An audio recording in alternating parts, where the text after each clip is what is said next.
music for me. You're unbelievable.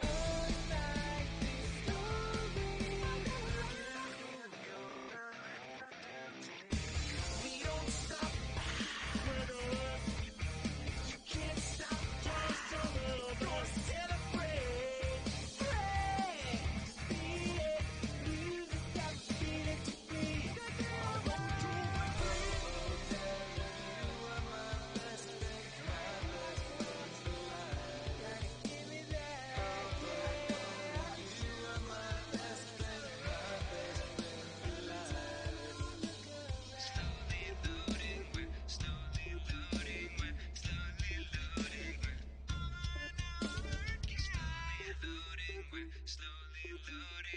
Slowly loading, ever so slowly loading, come on now. It's unfair, strong desire. I'm weaknesses, don't wanna close my eyes. Nowhere's lost at sea, till we won't survive.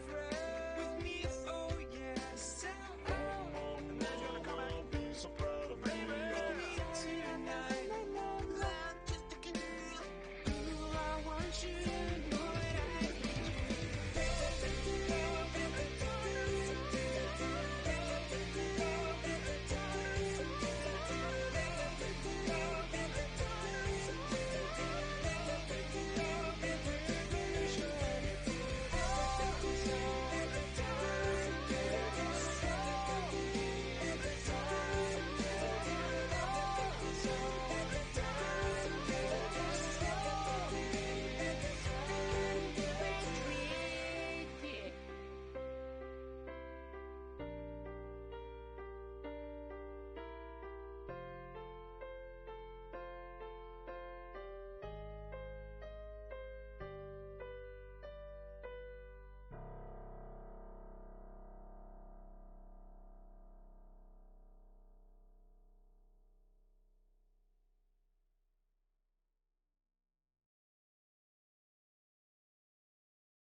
Staring at the sun, you know that you gotta stand here and watch you burn. Internal injury. Guess I shouldn't have stayed so long. It's alright because I can't see at all. You can, you may, you will, you won't. You can, you may, you will, you won't. The road that I must travel have been flowing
You got to use all the small things,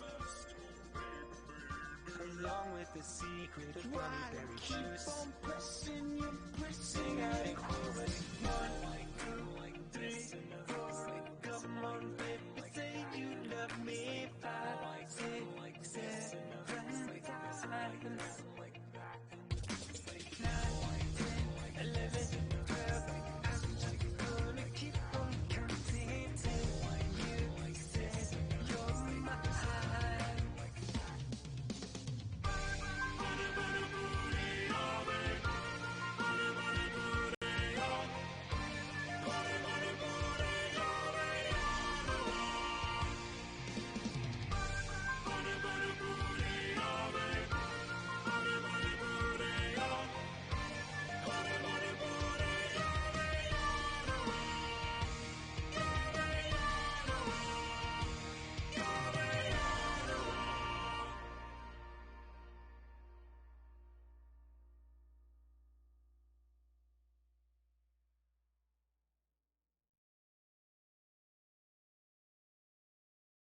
There are so many ways a man can show you his love. Hanging on a trash can, like a walk on the beach or a heart-shaped balloon. drumming on a street He light, can take you to a restaurant or write you a note. strumming on my Says banjo. I love you, little hearts rose.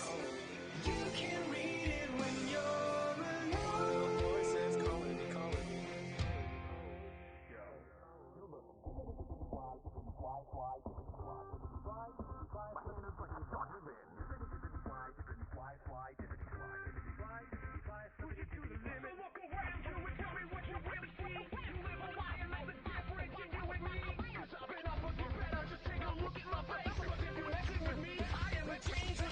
we go, 'cause we're saving the world, fighting all together. Here we go, 'cause we're saving the world. We're gonna take care of each other. Oh yeah, be together till the end. We're best friends. If you don't let me live, you will never let me live. Make your dreams come true. I'll do the same for you. Just close your eyes and wish that you weren't there. When your world looks kinda weird and you wish that you were I'm still here to say you will never get the chance. Take the chance. One little voice is calling me, calling Says me. I love you, little hearts grows. You can read it when you're alone. Voices calling me, Says calling me. I love you, little hearts grows. You can read it when you're alone.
Trash Like can, a walk on the beach or a heart-shaped balloon. drumming on a street light, Take you to a restaurant or wherever you're going. Hit me on the ground, hit me on the ground, hit me on the ground, hit me on the ground, hit me on the ground, hit me on the ground, hit me on the ground, hit me on the ground.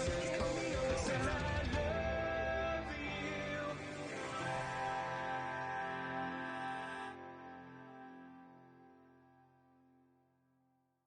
Hello, hello, everybody. How are we doing today? Hope y'all are having all the good feels.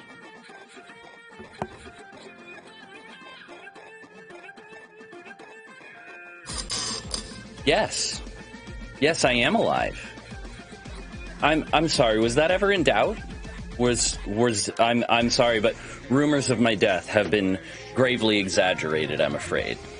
Those of you who were counting on me not being alive anymore, your plans have been foiled. Hello, hello, Thorn. Ah, yes. Dinner consumption is very important. Very important that we consume the dinner. Don't mind my bouncing big old boobies here as I get comfy in my seat.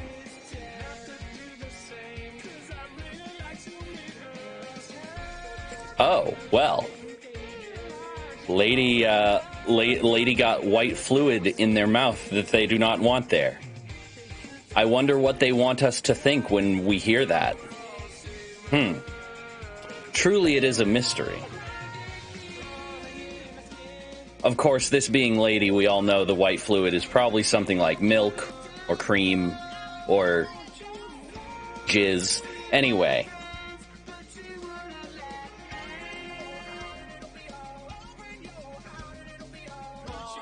So today we're getting back to some Disco Elysium. And after that, probably some Factorio. We'll see. I am not feeling especially energized today. Well,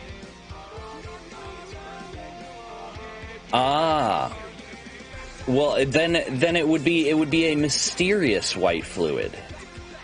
You gotta be more specific with your adjectives, Lady. It's not just white fluid, it is a mysterious white fluid. The mystery being, is it jizz?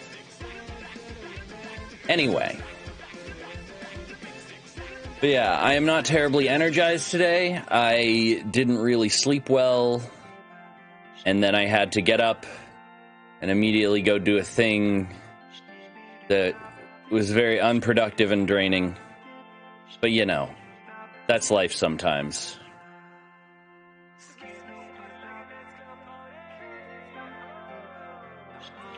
Wait, why would you put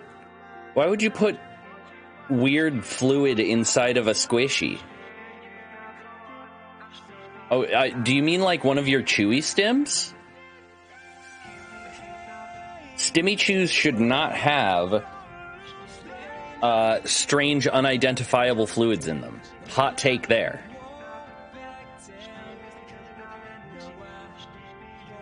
Yeah, it sounds awful. It sounds very awful. I'm glad it didn't happen to me. Because I would probably also be rather upset by this turn of events. But I won't back down. Oh, it's a hand squishy. Okay. Well, look, Lady, you're not supposed to put squeezy squishies in your mouth. That's not how it goes. That's not what you're supposed to squish hand squishies with your hand.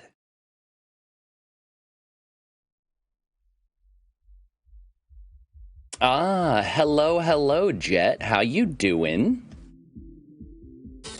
We're playing Disco Elysium today. And then probably Factorio. So first, communism, then industry. They go hand in hand and all that. Well, I'm glad Lady threatened you then, Thorn. Food is important. You need food to continue existing. Your body, think of it this way. Your body is a multi-purpose biological robot whose furnace must be fueled by biomass. It's a lot cooler when you think of it that way.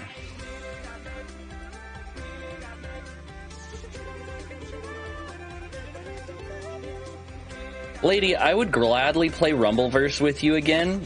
You're just never awake when I get to it on Monday. Get on my level. Biatch. A clopen shift? Wait, so like you were on shift from open to close? That sounds miserable. I'm sorry. Yeah, I'm not really sore, but like there's this spot on my lower back on the left side that like when I bend over or turn certain ways, it feels very unhappy. It screams at me. Oh, closed last night, opened this morning. Oof. That's even worse. Like, at least working open to close, it's just like an extra long shift. Closing one night and then opening the next, you're basically just like down, right back up, go right back to work. Usually you don't get enough sleep. I'm so sorry. Oh God, and you didn't even sleep. Jet! Jet? I am very glad you are here, but also, why are you not asleep? Go get some rest, goddamn.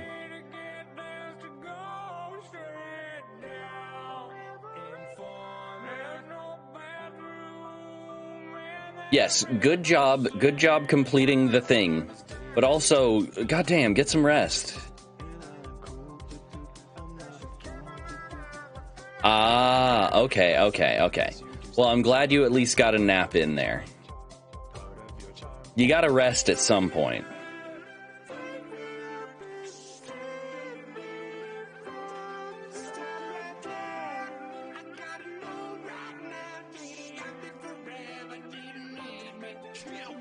Oh, really? A good scheme. Yes, because we all know that ladies' good schemes are never gremlin schemes. No, very different things. You got time? All right, you got time. If you're gonna do a closing shift tomorrow, though, you better get some rest at some point today. Like, goddamn. Ooh, Misa fan art. That's very nice. Lots of fan art getting passed around. Good feels, good times.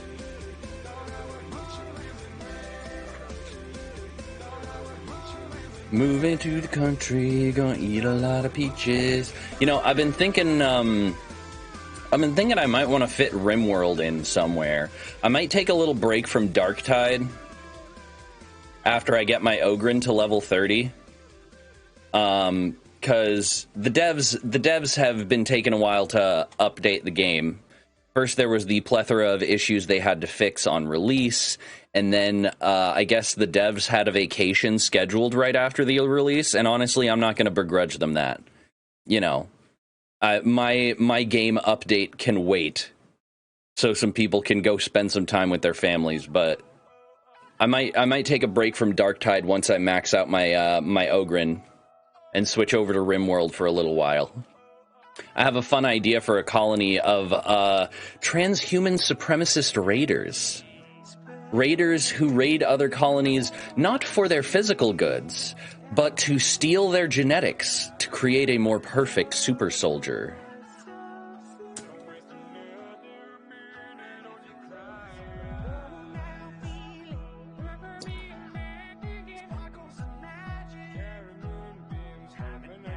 Wait, hide in the back? In the back of what? Lady, are you trying to crawl up my caboose? What is going on here? Lady is always, in one way or another, Lady is always trying to crawl up my ass.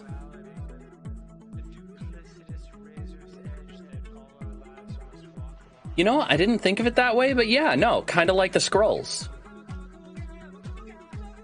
Like, I'm not sure how familiar you are with RimWorld, Jet. I know that it's you know, it's kind of a big thing in general, so a lot of people play it. But the biotech DLC has added all kinds of genetic engineering and stuff to the game, so I can be like, oh hey, look, this person in this this person coming to visit from this allied settlement has super soldier genetics. Well, it's kidnapping time. Put him in the gene extractor. Prank him, John.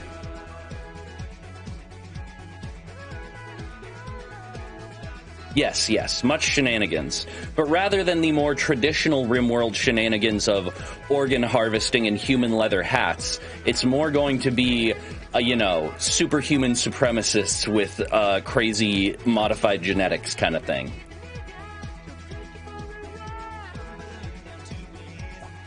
Where in the world is singing the blues? The mist across the window hides the lines. But nothing hides the color of the lights that shine. Yeah, yeah. Ooh, indeed. Yeah, yeah, yeah, yeah, yeah, yeah. Fun times, fun times. It's funny because I myself am a transhumanist, but in the communist tradition of rigorous self-critique, this colony is basically going to be the worst possible version of transhumanism. Like bigoted transhuman supremacists who think that the rest of humanity is beneath them kind of shit.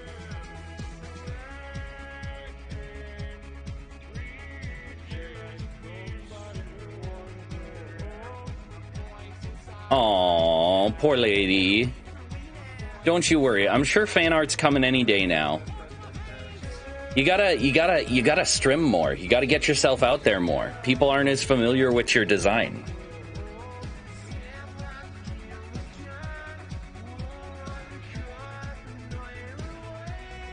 Forever Skies. I haven't heard of that one. Hold on, let me look this shit up. Forever Skies.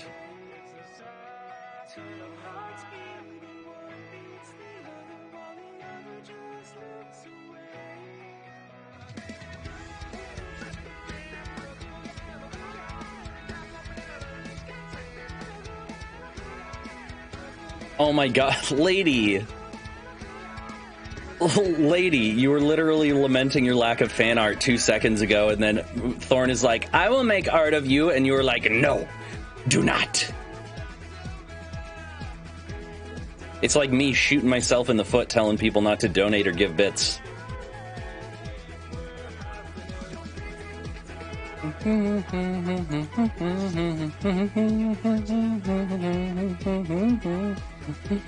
So let's see, Forever Skies trailer. Hold on, what's this? Here, I'm gonna put it up so we can all look at it. Hold up. Oh, whoop. I forgot. I added the applause and confetti back in for the things. I gotta change the properties on that so that it doesn't just restart every time I load the scene.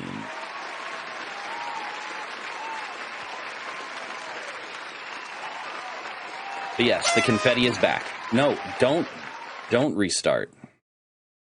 Although that is a fun, I gotta admit, it's a fun thing. Look at that. Oh, whoop, not the applause. The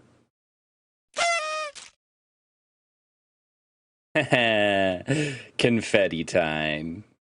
Anyway. Let's see here. Bum bum bum bum bum bum bum.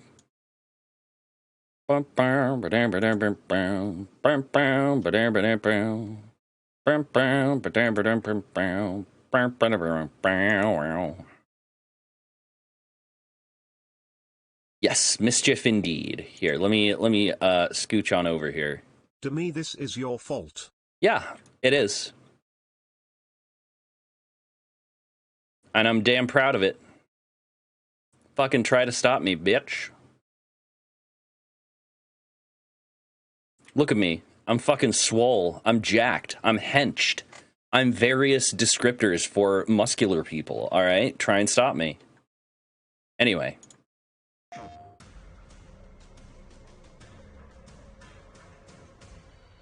Okay. Immediately looks kind of sick. We lit the fire and fled. But death followed, hidden in our blood.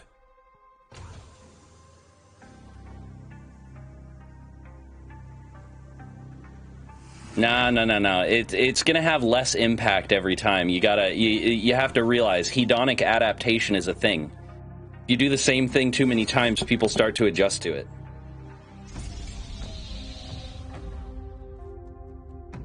Also, it's not a surprise. You just told me. So it's like a airship game? Subnautica in the sky. Ooh, that does sound cool.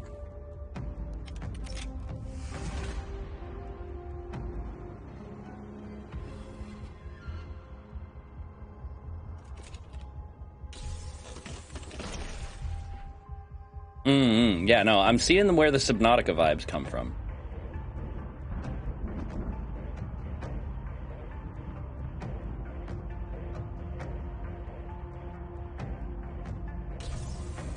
It's a lot grimier than Subnautica, which I like. I'm a big fan of grimy punk vibes. Me as a naked toaster with bagel tentacles cooking and also unicorn hair. What? What even was that? What? That was a new sentence that humans have never spoken before. What the fuck?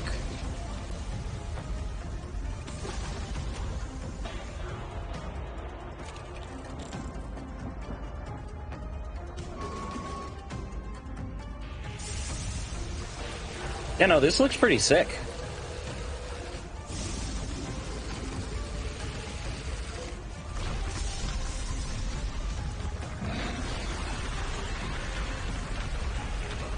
Oh, hey, look.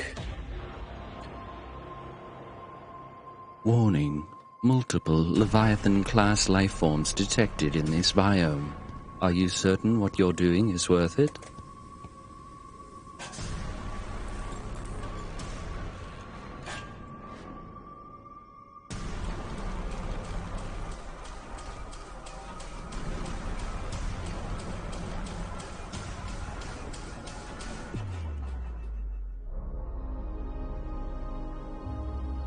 Yeah, no, that looks pretty sick.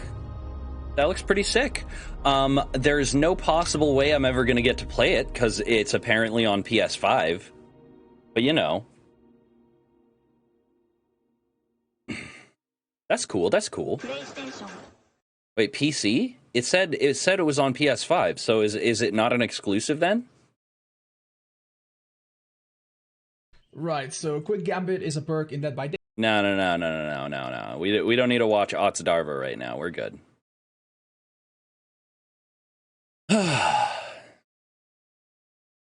Oh, okay. So there's a Steam demo. All right, I might have to check that out at some point. Very cool. Very cool. Oh, God. Why am I so sleepy? I woke up at 2 p.m.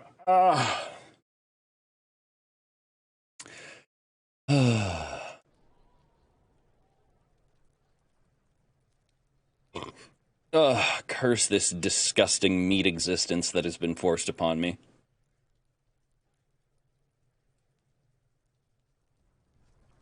Alright, so last time we left off, we had the body finally taken down from the tree, so let's take care of that. The corpse lies on the ground among the remains of an absolutely demolished pinewood branch. It's gently laid on one side. Well, it's down. Mr. Measurehead has done a good job. Nothing is too broken or compromised. The victim is ready for a field autopsy. A field autopsy? Yes. 1. Investigation of the scene. 2. Initial examination of the victim. 3. Field autopsy. 4. Transportation of the body to the morgue. We are on number 3. The fuck are they on about? Cop's gonna cut his shit up! Don't we have someone else for this? A doctor, maybe? No. You and I are detectives. The honorary rank of detective signifies our ability to handle the entire incident chain. From autopsy to cleanup, to social work, everything. Wait a minute. Detective is an honorary rank? Honor and a burden attached to your rank once you've proven yourself able. Usually after 5 to 8 years of field work. Mine is Lieutenant Detective. I don't think I'm a detective. That seems like, I mean, I'm way too drunk for anybody to trust me with cutting open bodies. You are. Your station would not have assigned you on this case if you weren't. Now, the way I see it, it's either this, Or we complete the initial interviews. We already met Evrard, that only leaves the Wild Pines representative. There's one in town, negotiating the strike. She could have information. All right, no. Let's do this. This thing has been moldering away in a tree for like a week now, so... The lieutenant adjusts his glasses and takes a deep breath.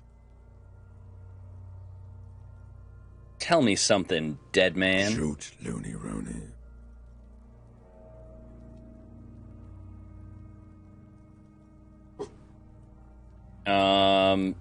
Oh, wait, no. We already did all this whole dialogue tree. Corporal. Amuse yourself with my frank manners and my memento mori features. If possible, also, see me in your dreams. Yeah, I'd rather not. I would rather not. Let's do this. So what exactly is a field autopsy? Come on, officer. You know what a field autopsy is. You've done 100 of them. Do you have another pair of gloves? Unfortunately, no. I have gardening gloves. Maybe they're enough? They are better than nothing.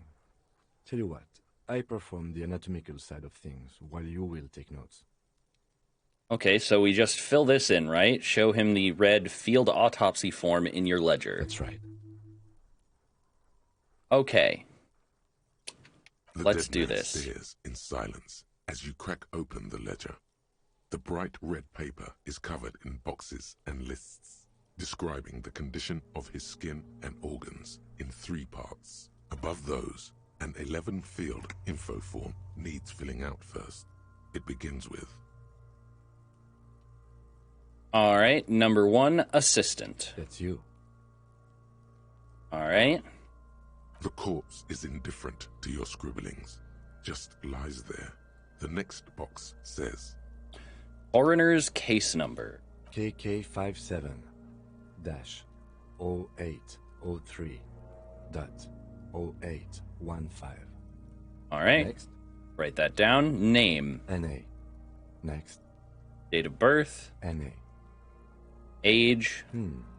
Roughly 50. Okay, approximately 50 years old. The corpse looks ageless, like meat on a hook.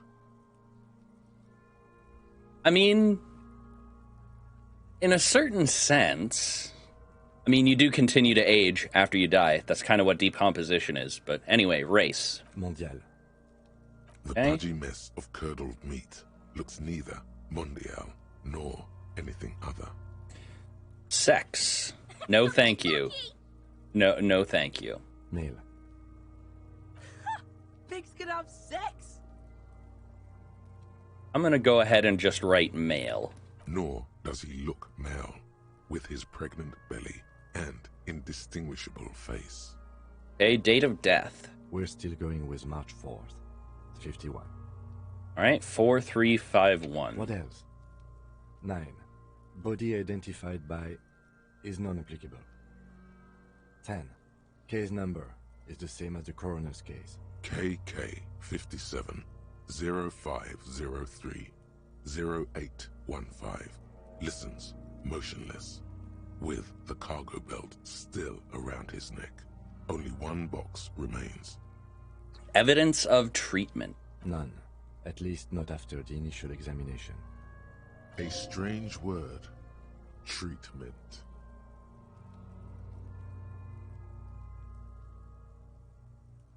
What exactly is treatment, anyway? In this context, I would, Interfering with the body's position or wounds post-mortem.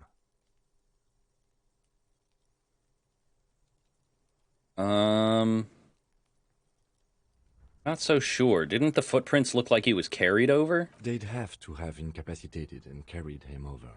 This man was more than a match for untrained dogwalkers.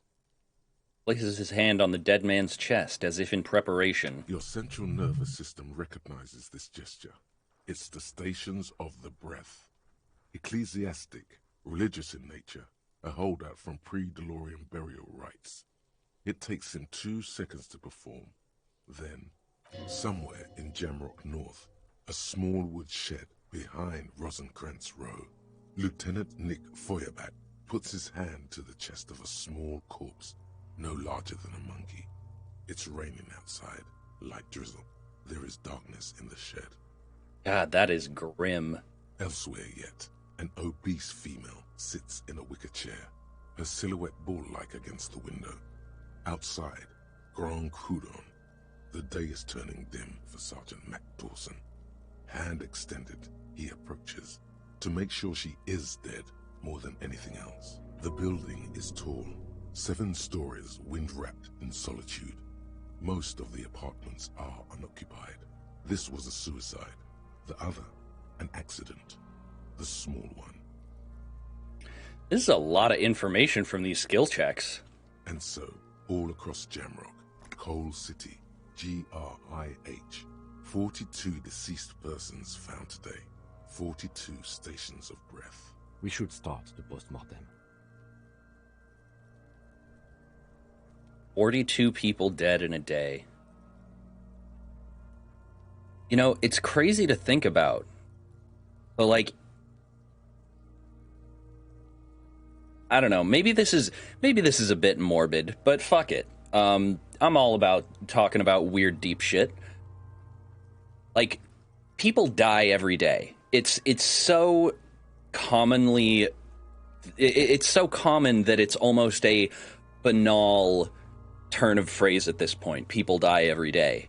But when you think about it, like, in a city the size of a modern city, so many people probably die every day, and somebody has to be there to handle all of that, you know? It's kind of a weird, grim thing to think about, but fascinating at the same time. Like, if you live in a city the size of something like Los Angeles, it's probably like 100 dead people a day, at least. And somebody's handling all of those. Like, figuring out, doing what they can to figure out how they died, taking them to experts for autopsies, burials, etc. Man.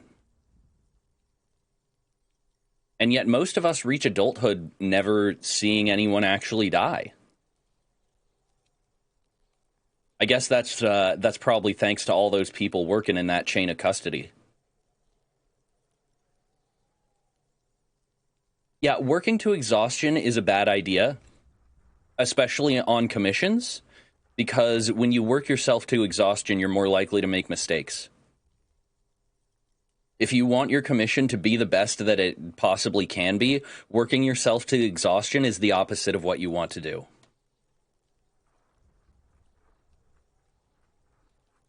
All right, postmortem. Turn the page. The corpse cannot feel Kim's hand on his chest. It no longer meaningfully interacts with its surroundings.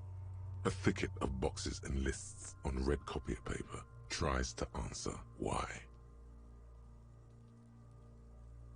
Yeah, I can't clip myself. I don't have everything set up for that. If somebody could clip that for Thorn.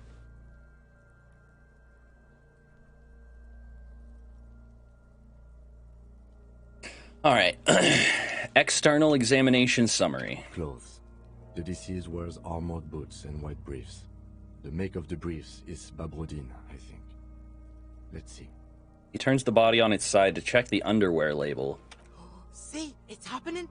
Babrodine, yes. Inexpensive. Size M. Color white. The disappointment is palpable. The red-haired thing was expecting something more lurid. God, these kids are so fucked up. I dread to think what their home life is like, that they're out here on the street hoping to watch a policeman violate a corpse as entertainment. Like, goddamn, what's your home life if that... what's your home life like if that is what you're out looking for, you know? The boots are ceramic, vitreous enamel.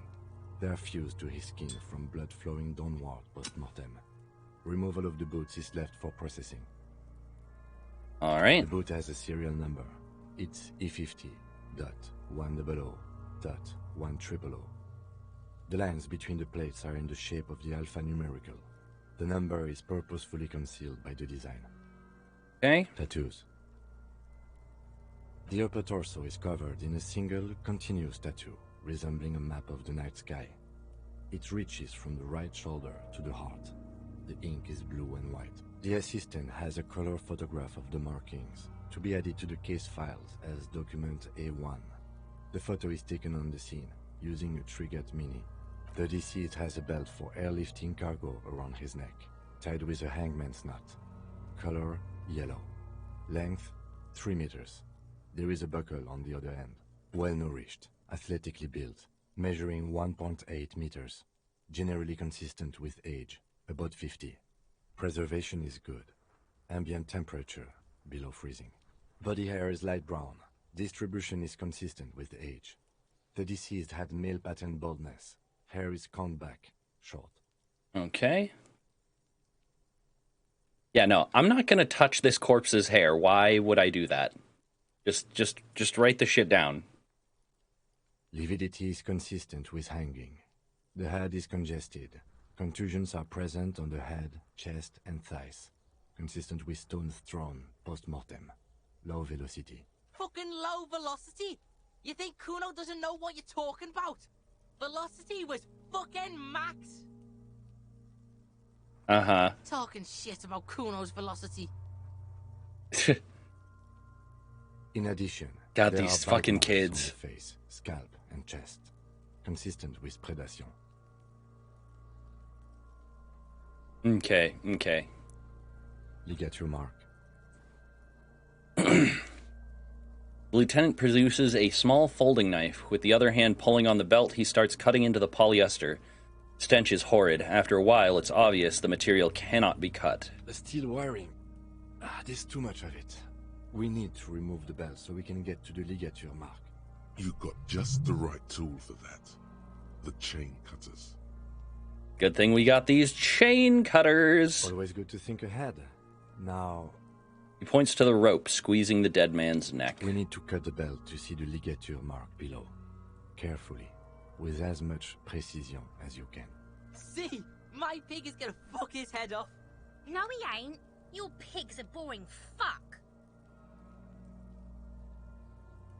I'm not your pig, Kuno. You are? You're Kuno's pig? Alright, I'm gonna look for a good spot to cut. The belt is equally tight around the whole circumference of his neck, swelling over the edges like white bread rising from the yeast.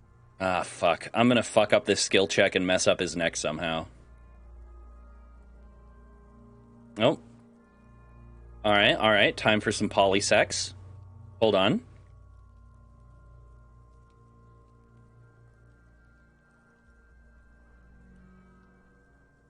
There you go. Polysexial. Oh shit, the stupid argument with Kuno is actually lowering my fucking skill check. Alright, let's fuck this guy's neck up. You jam the cutters right under the knot. That seems like a smart idea. Yeah, somewhere there. Already they're buried deep in the man's flesh. Then you rotate them to get a better hold. Then... Yeah, enough. Just cut the shit. Yeah, fuck him. Fuck that faggoty. Corpse fucking time. Told you my pig was hardcore. I should have a go first. I think I have a strategy. He steps in and takes the chain cutters from you.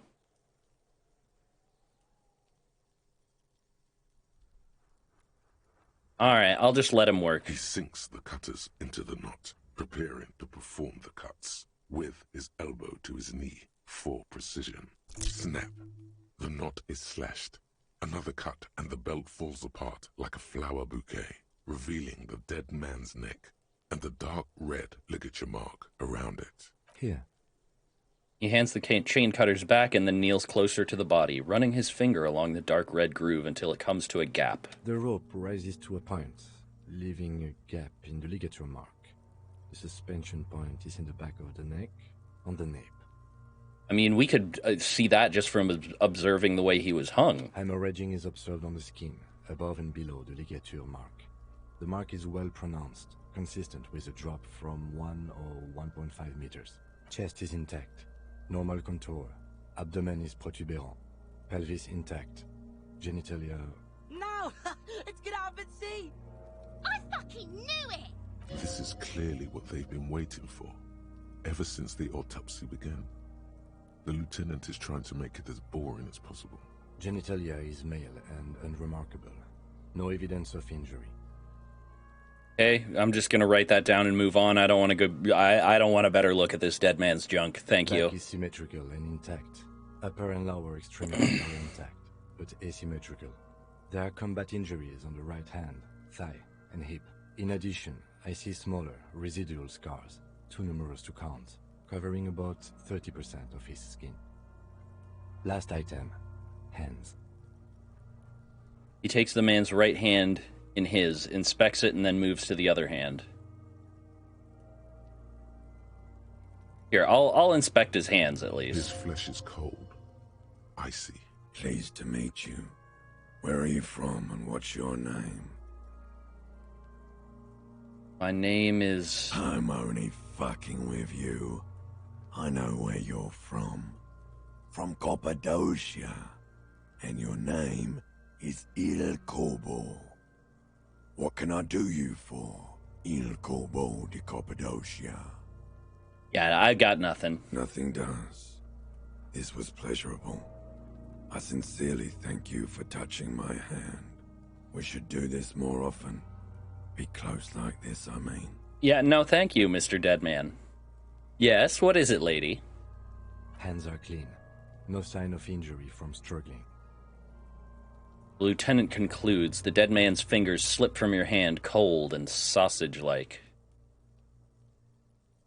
Were you expecting any injuries from struggle? I was. Maybe I'm just not seeing them. Honestly, this stench is making it hard for me to think at the moment. Okay, checking DMs.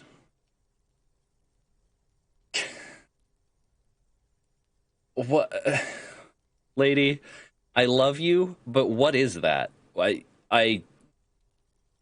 I'm genuinely a bit confused here. Hold on.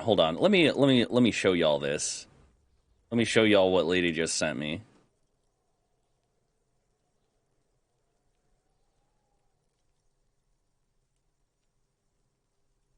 Hold on.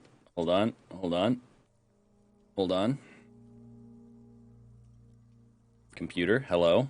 Please do not choke.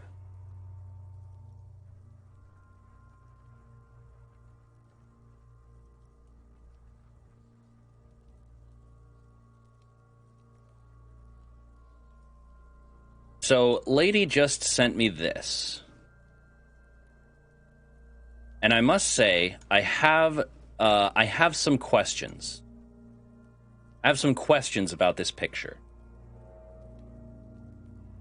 A sensor... What are you talking about, a sensor bar? Okay, so it's me as a toaster, right? But for some reason, I've got a unicorn horn, and I've got Colgate coming out over on the sides here. Where's the sensor bar? Are you talking about this thing over on the right hand side? I thought that was like the handle. Like, you know how toasters have that handle on the side? You push the handle down to make the toast. But wait, how is that? Lady, how is a toaster handle clearly a penis? How is that clearly the toaster's penis? Explain. Oh, it pops up. Oh, I see.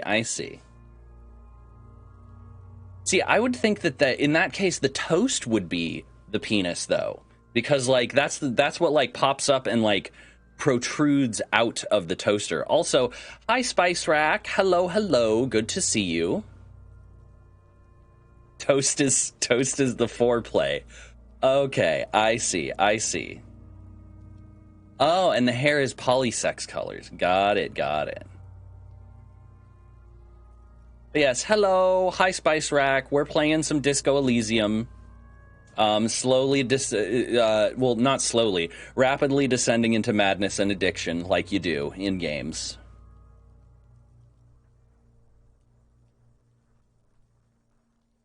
Ah, nothing in the toaster because I'm a top. Yes. Not supposedly, definitely. Lady. I literally cannot bottom. It is not a thing that it's not a thing that I can do. Not without considerable pain and distress. Yeah, no. See, and that's what I like about Disco Elysium. It's one of those very well-crafted RPGs where, like, there's enough going on that everyone's gonna have a different experience, you know?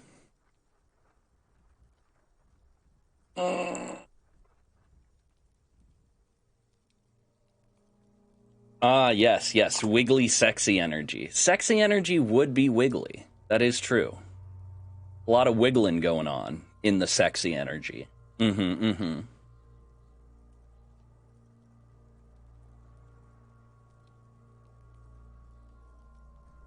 See, and I'm surprised we haven't done that. Maybe it's coming up because, like, I tried to shoot the guy down off the tree and missed and hit him in the chest. So,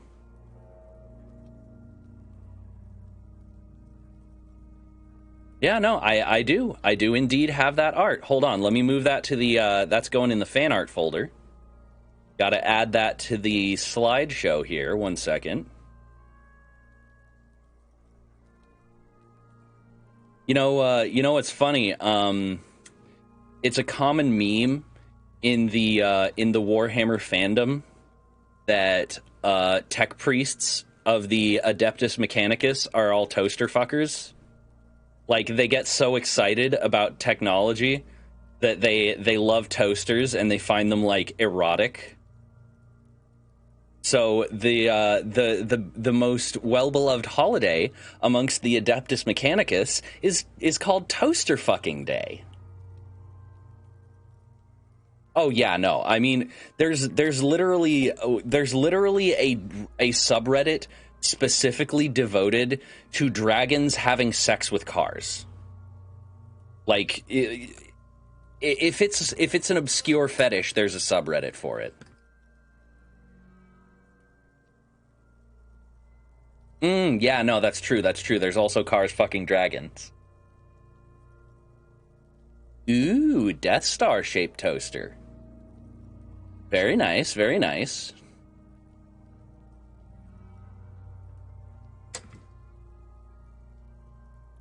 No, Grand Moff Tarkin, you can't. Alderaan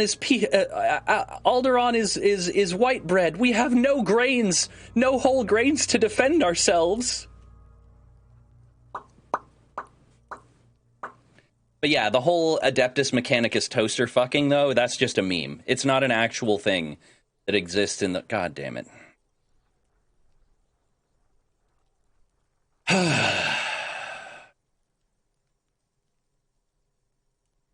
All right. I will get to timer going. Hold on. There we go. 10-minute timer. Let us speak in a silly uwu voice as we examine this poor man's dead, winched corpse. No, it is not canon. Wait, why would I fuck a toaster? My penis is made out of meat. I do not want to grill my dick. That was another one for the Demi No Context compilation. I do not want grill marks on my dick. No, that is not how you make hot dogs. Although, I did actually see that once. There was actually a toaster you can buy with specially shaped holes. So you put a hot dog in one hole and a hot dog bun in the other, and it cooks your hot dog, and you have like a perfectly cooked hot dog with a toasted hot dog bun. Because humanity has created true wonders that our ancestors could only dream of.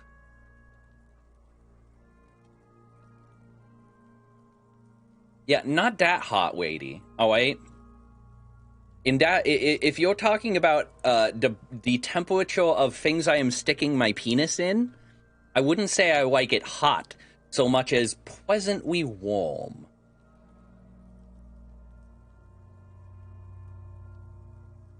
But yeah, I do not want toaster marks on my dick. That is not preferable.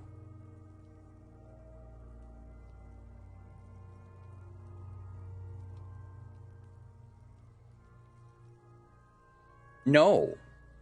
No but, Wadey. There was no buts in that sentence. That is just, I shouldn't stuck my dick in that. You can end the sentence right there. There was literally no advantage to sticking your penis into toaster. I swear. You know those posts that are like, if you woke up with the opposite genitals, what would you do? Apparently, we know the answer for Wadey now.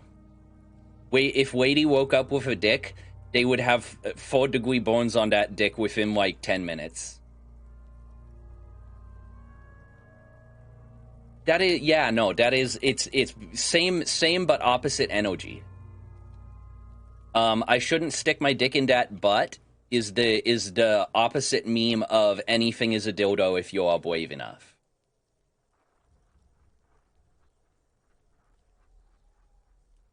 Anyway, let us continue with the autopsy. Ooh. That's all for the external. Well done. What next? He turns his head to the side to breathe. It is not enough. He buries his face in the sleeve of his jacket. You hear a muffled voice. Alright, internal examination. This part's gonna be fun.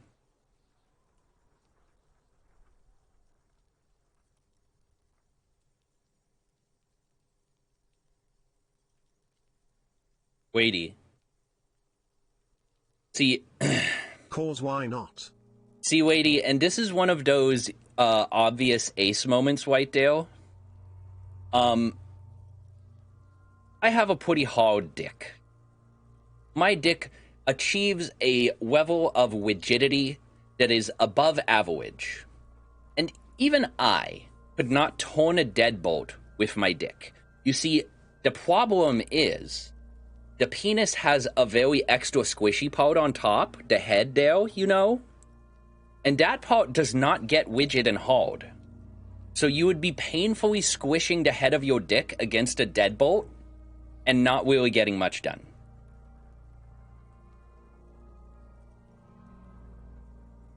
No, Wadey, this is... Wadey is the type of person who probably thinks that cock push-ups are a real thing.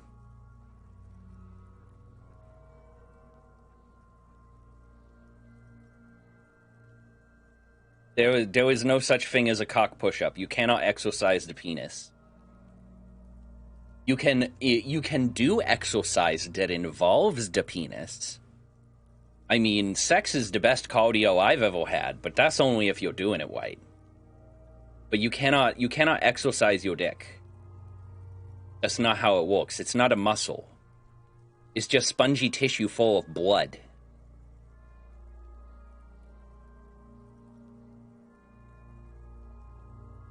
Now I'm going to click back over to the game, and the moment I do, Wadey is going to say something else ridiculous.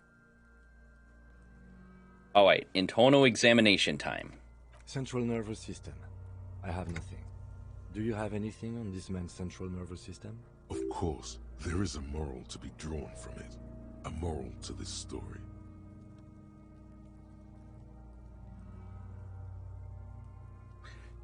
True. Kegels are technically exercise, but if you have a penis, that's more of an exercise for your butthole. Kegels don't affect external genitalia as much as the same way they affect internal genitalia. The anatomy is different.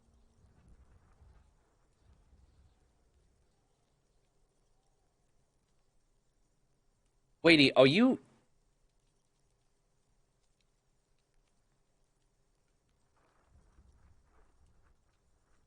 I am over here trying very hard to think of the mechanics of trying to use your own balls as a shot put. I don't think... No! No, you do not detach them! Okay, Wadey, the balls are not detachable, okay? They are connected by a cord.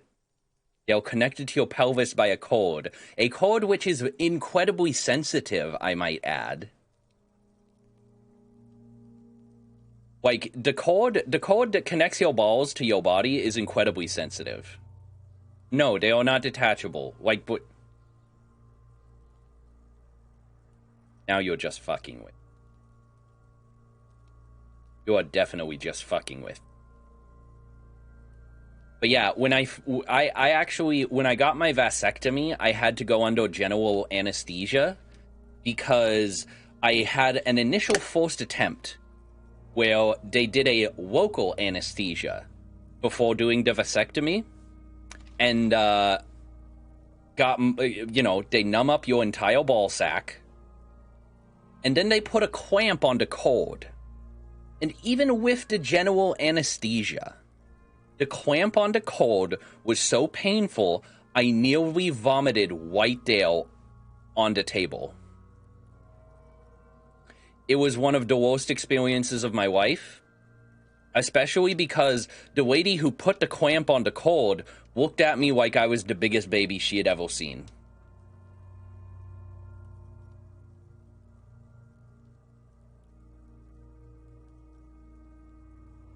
Yeah, no, I tried it, lady. That's what I'm saying. I tried to have the procedure done with a local anesthesia, and it hurt so bad that I nearly puked and passed out. While the people at Planned Parenthood were judging me the entire time. So I decided after that, I needed to be unconscious if someone was going to cut on my balls. It was a not great experience.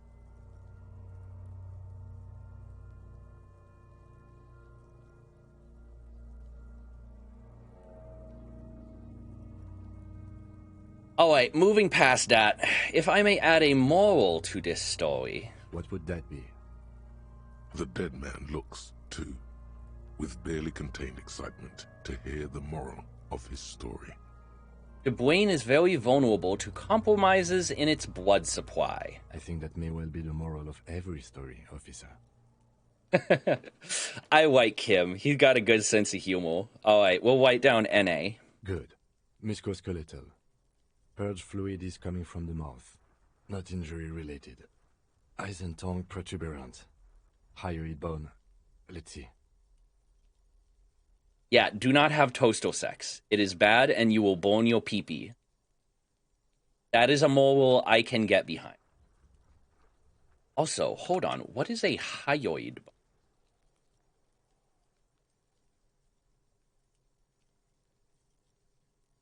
The hyoid bone is... Oh, the hyoid bone is basically, the bone at the front of your neck that protects your windpipe. Yeah, it's a floating bone that protects your windpipe and Adam's apple.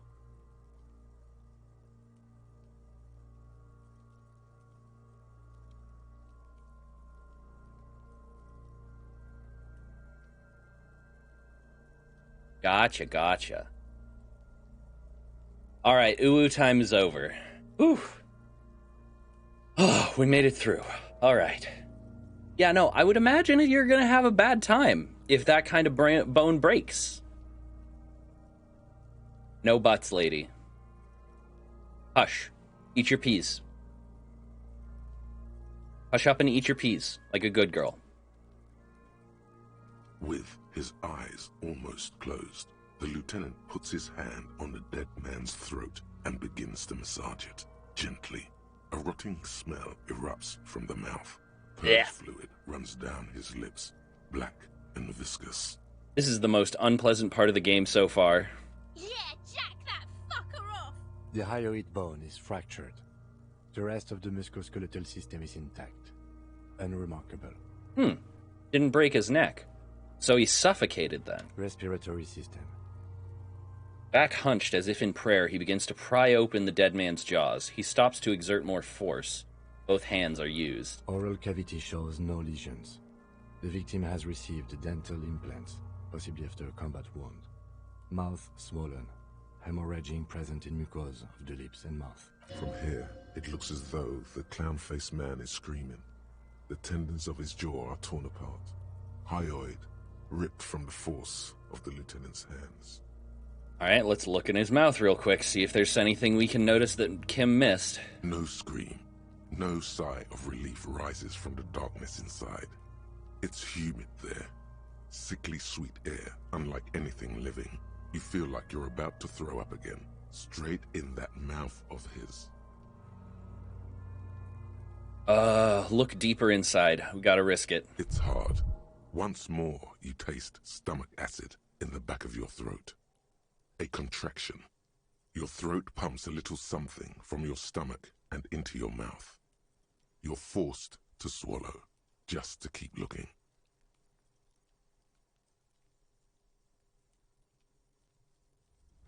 That's true, that's true. Hey, Misa, hi. Thank you for giving Misa the shout out. Here, make sure you use the !SO command as well, lady. Get the full range of it. But yeah, that's true. The way that the way that the neck is constructed, if you have the knot at the back of the head, you're more likely to crush the windpipe, whereas from the side, you're more likely to break the neck. And oftentimes, with when you look at a hangman's knot, some of them look like really big. Like they're very almost unnecessarily large and long in some cases, and that's because a really good hangman, a really good one, makes an extra large hangman's knot so that it knocks you in the side of the head as you fall, which pushes your head to the side and increases the risk of a break. And if he's really good, it'll actually knock you out before you actually before you hit the terminal bottom of the of the noose. Like the knot smacks you in the side of the head and just knocks you out a fraction of a second before your neck breaks. I know way too much about this stuff. Let's continue. Inside, you see darkness. Just a mess of meat and darkness. There are ancient mysteries down there, Kobo. Ask me later. Hemorrhaging present in mucus. The lieutenant repeats impatiently. He lets go of the jaws. The mouth snaps shut before you. Here, let's restore our health just a little bit. We're like on the verge of death here because we looked too close into the darkness inside a dead man's throat. There's a metaphor there somewhere. Ah, yes. Ancient mysteries, Kobo.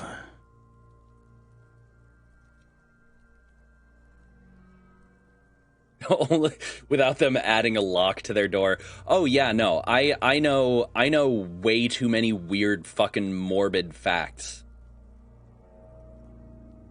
Well, thank you, Spice Rack. I like to think I like to think I'm not great, but above average at vocal impressions. I think it's an autism thing.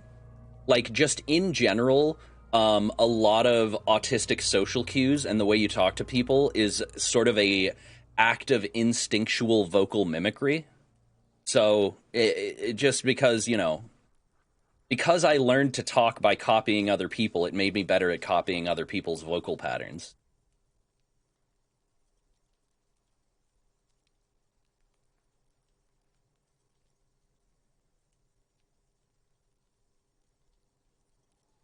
Ah, yes. An air embolism is, that is true. An air embolism is a great way to murder someone. You gotta be careful, though, because needle marks are surprisingly easy to locate unless you put them in a few key areas. Yeah, no, I get you. Probably one of the more uncomfortable ones for me is when I'm talking to someone with a foreign accent, and I start to notice myself slipping into that accent, and I'm like, oh no, this isn't my native accent, so I'm doing it poorly, and I don't want them to think I'm making fun of them, Scalp behind the ear, between the toes. Yeah, yeah. Or on a fresh wound. Also, yeah.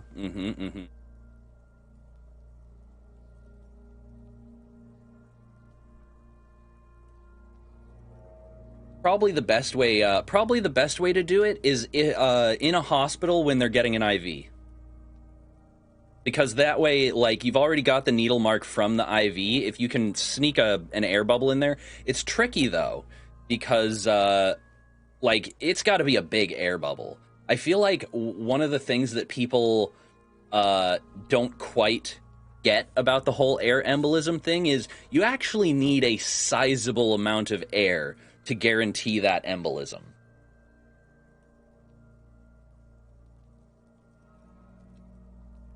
True. That does make it a bit riskier, especially if they've got security cameras. Now, I personally, I think I think the best way to get away with murder is to do it from a mile away with a high-powered rifle, and make sure that there's nothing connecting you to the victim or placing you at the scene.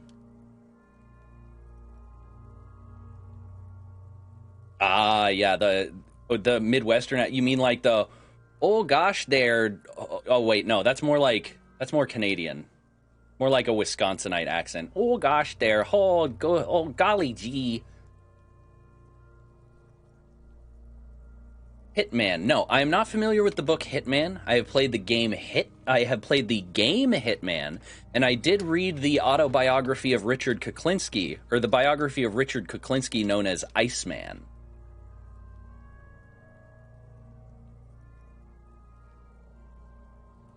Oh, if you think that there could never be a motive to kill someone that you don't know personally, then you don't understand the motives of most assassins throughout history.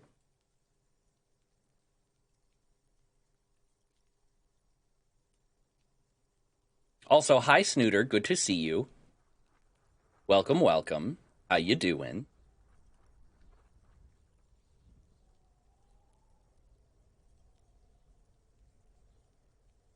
Interesting. So yeah, no, when testing the limits of free speech, I feel like that is a reasonable limit to place. Writing a book on how to murder someone and get away with it is probably, I would say, a rather reasonable limit upon free speech. Yeah. No, understandable. But yes, hi Snooter. Give Snooter a shout out too. Snooter doesn't stream that often, but also fuck that. Snooter is like literally my oldest friend in the entire world. How many people do you know who even still have a friend around who's from grade school?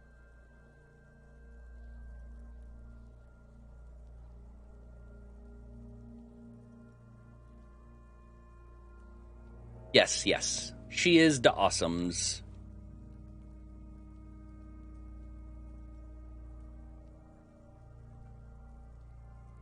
Yeah. That is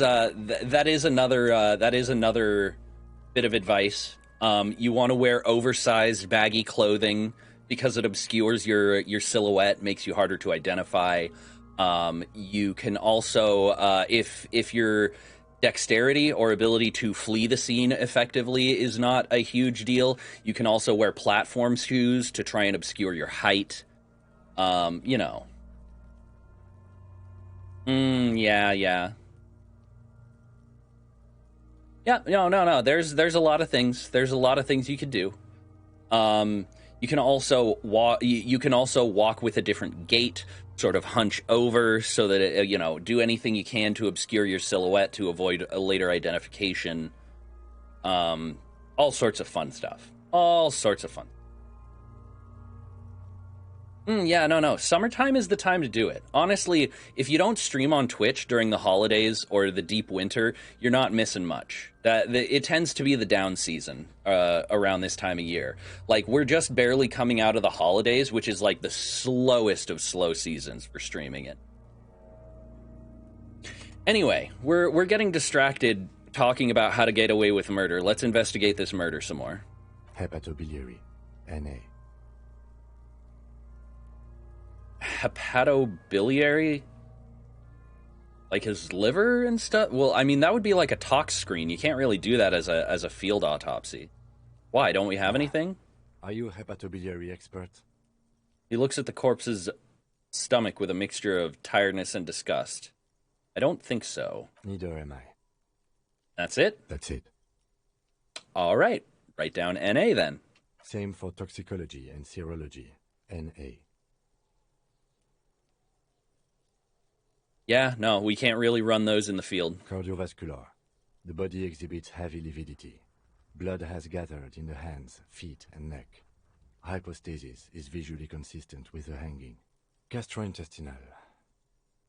Breathes a sigh of approaching relief. That is the last field on the list. He looks down to the ground and the pool of feces there. Digested semi-solid food in stomach. Voila. He touches the corpse's bloated lower abdomen briefly. Write it down. I'm going to keep the voila. What's next on the list? Got to give it a little flair. A little Kim Kitsuragi style there. True. Description of injuries summary. Let's see. We have bite marks, contusions on the head and chest, and a ligature mark encircling the neck. You'll need 3 fields. Leave a 4th one too.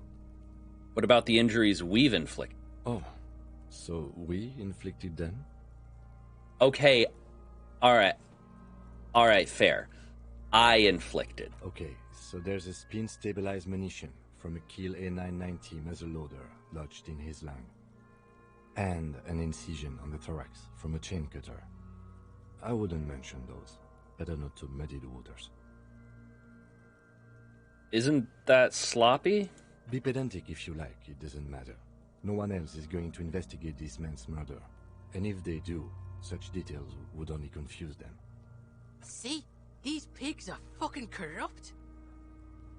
Boy nods approvingly. Why don't you fuck him if you love him so much? Now, injuries. Alright. Yes. I tried to shoot the strap with Kim's gun and I missed. Unsurprisingly, trying to shoot a corpse down from a tree with a muzzle-loading pistol is not a terribly good idea. Yeah, no. From what I understand, even if you have maxed out skills, it's still a pretty tough shot. And I do not. I'm definitely playing the more cerebral build.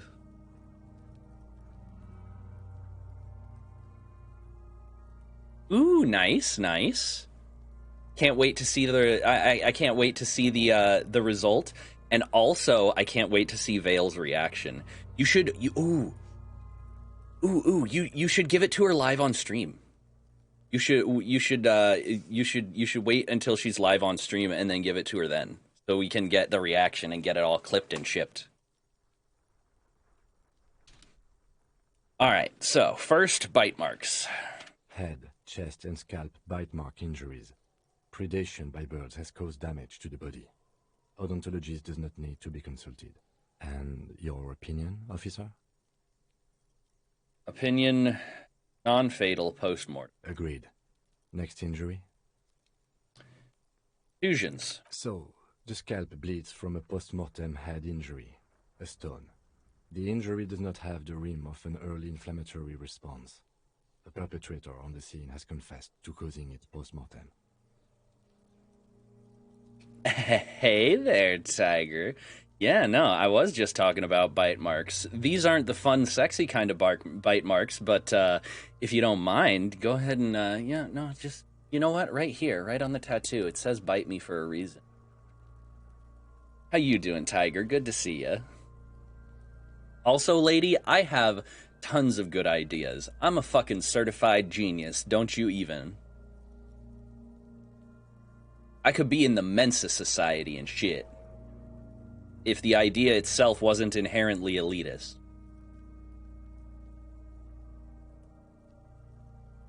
Oh, you've been giving her updates. Okay, well that's good, that's good. And Demi welcomes Denoms. But yeah, unfortunately, we are doing some very unsexy work right now. What with the rotted corpse and all. At maximum velocity, fucko! Has confessed to causing it at maximum velocity. All right, write that down. Coagulated blood sticks to his scalp and chest, where the countless stones have hit the dead man. Beneath, the description of injury. 2 boxes. Non-fatal post-mortem. Right. Next. Ligature mark. A dark red abraded ligature mark encircling the neck, with a gap on the nape measuring, let's say, 7 centimeters. The hyoid bone is fractured. The cervical column intact. Oh, she updated her color palette. Okay, that's cool, that's cool. So now it can be even more accurate.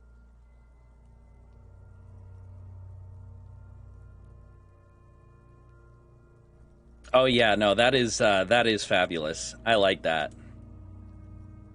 I love all the little details on the little scales. That's a lot of effort that goes into that. Yeah, the scales and the chainmail and the fur and everything, so nice, very nice.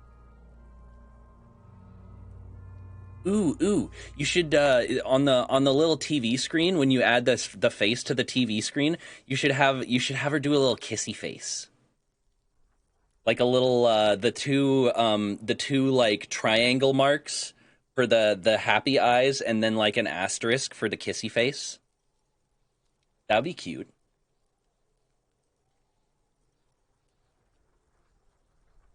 Even with crack aim, cutting the rope with a bullet is near impossible. Thick rope might deflect the path. Ah, yeah, no, that's true. And I mean, honestly, I'm not mad at it. Like, I'm one of those people who, like, I'm one of those DMs that players who only know D&D from memes about natural 20s hate me. Because it's like, I'm sorry. Rolling a natural 20 does not mean automatic success at whatever you're trying to do. If I'm like, oh, there's a giant boulder blocking this ravine that you need to pass through, and the soldier is like, I'm gonna take a strength check to try and eat the boulder. If you roll a natural 20, I'm gonna say, okay, you manage to actually bite a chunk off the boulder. You chip your tooth, and now you have indigestion. You succeeded, but was it worth it? Like, it doesn't matter if you roll a natural 20. You're not going to eat the boulder.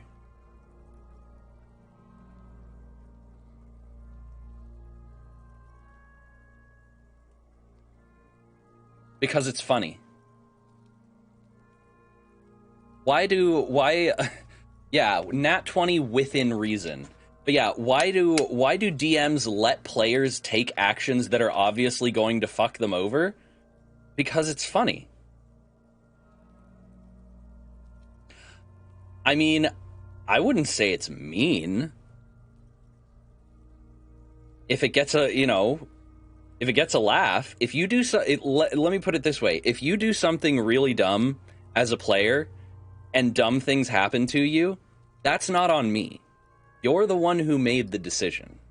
Just because I am the DM and therefore control the reality your characters inhabit doesn't mean that it's up to me to deliver you a satisfactory outcome when you're doing stupid stuff. Like, the whole idea of, like, DMs always have to rule in a way that is satisfactory to the players, I find ridiculous.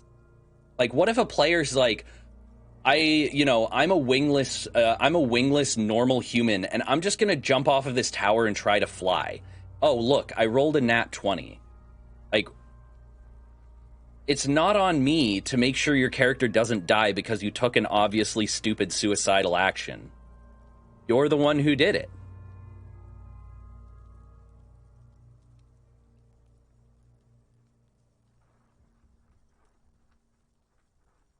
See, and that's the thing. Here's the thing. A lot of players, they won't wait for you to give permission to roll. It's not me letting them roll for it. I've had so many players who are like, I'm going to try and do this. Immediately rolls. Nat 20. That means I succeed, right? Like if a player, I have had instances where I flatly tell players that what they're attempting is impossible, and they insist on rolling anyway.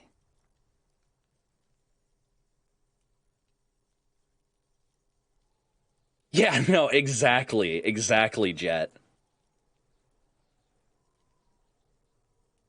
But yeah, Snooter, in real, that's not how real life works either. Like you can attempt a skill-based action in real life that is basically impossible to succeed at and still get a dramatic failure from it despite doing very well. Like that's just true to life. Like if you're a mechanical engineer who mostly works on cars and in real life you try and work on a running particle accelerator, you can do a really great job and really very well understand the engineering principles of that particle accelerator and still get your ass irradiated to death. Like, that's just how things work in reality. Oh, wellness check time. Hold up. Get up. Stretch. Where do you go?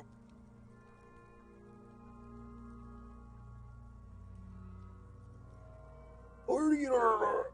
Oh.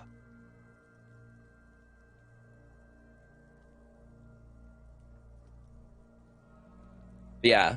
Me and you are always at odds as far as game mastering philosophy, though. That's fine, though. Different schools of thought. If you want to run your campaign that way, that's fine. There is no wrong way to run D&D. I'm just saying that there's my way, and that's how I do it.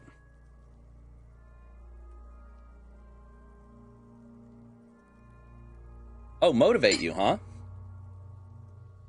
You want some motivation, lady? You want some motivation? Get off your ass and go do those dishes. Go do those dishes and get a fucking snack. Right now. And if you don't, there will be consequences. And I'm not talking about the tee-hee, you can't spank me, therefore I am invincible consequences.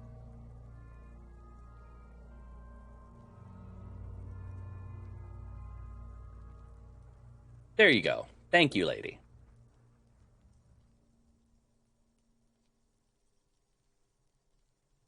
There will be quintessences, as a certain pink cat boy likes to say.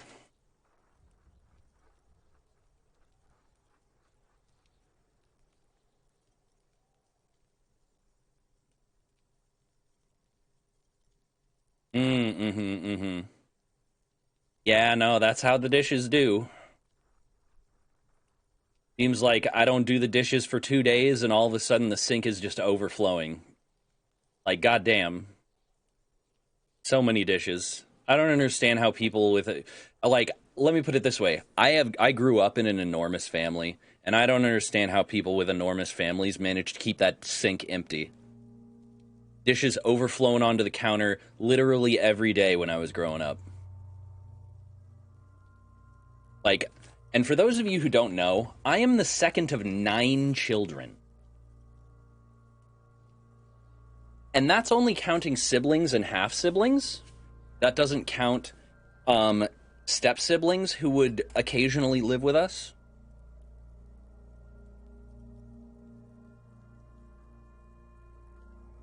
If you account for all of my step-siblings, it's more like 16 children, but the step-siblings were split between a couple other houses. You roll a 1. You gently caress him instead. All right, I'm going to try and grapple him. All right, you roll a 1. You give him a tender hug. He hesitates for a moment, but returns the hug. After a series of multiple natural ones, you eventually retire with him in the, you go to retire with him in the peaceful woods. Your cottage decorated with lovely flowers. As you roll another nat 1, accidentally baking him a pie for your anniversary. Anyway, I see hemorrhaging on the skin, above and below the ligature mark. Depth of the mark, 1 centimeter. No signs of clawing on the neck. Below the note, 2 customary boxes wait to be ticked. The man's head jerks to the side. The ring around his neck is visible. All right, opinion, fatal injury. That's it. We have established cause of death. It's not much, and it leaves much to be questioned. But it's a start. Let's wrap this up. I pronounce this field autopsy over. He produces a small black plastic roll from his jacket, a body bag. First, how did it go? Well, we established probable cause of death. Some would say that's the goal of an autopsy. What else? We were thorough with the list of injuries, too. We described them all in detail. What is there to say? Given the circumstances, it was a professional field autopsy. Oh yeah, well done, Master Detective. Maybe a drink is in order? Perhaps a drink is in order? Later, I mean. Now, you see, that worries me. You will die if you drink. You know that, don't you? You are proving a useful detective. The organization would miss you. Aw, Kim. I'd miss you too. Please get yourself together. The lieutenant from Precinct 57 thinks. All right, so what now? I need a copy of that autopsy form. Then I will drive him to Faubourg. Okay. Rip out a copy of the page. For processing. Looks at the dead man one more time, then at the slip of red paper in his hand, then at the corpse again. He's thinking, did I miss something?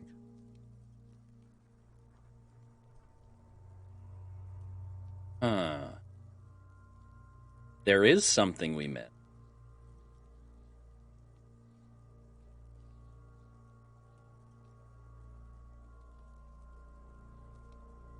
Hold on, is this one worth save scumming, I wonder? Fuck, I can't save.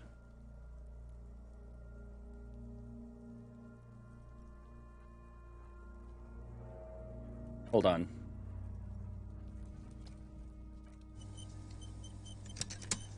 The man is decomposed. The lieutenant adjusts his glasses and takes a deep breath. Come on, baby, double sixes. You run your hands over the victim's cold body, his limb. Hold on. If there's something we missed, I want to find it. This is like the Measurehead thing, you know. If it means roundhouse kicking a fascist, then you gotta save scum. If it means breaking the case, you gotta save scum, you know? You run your...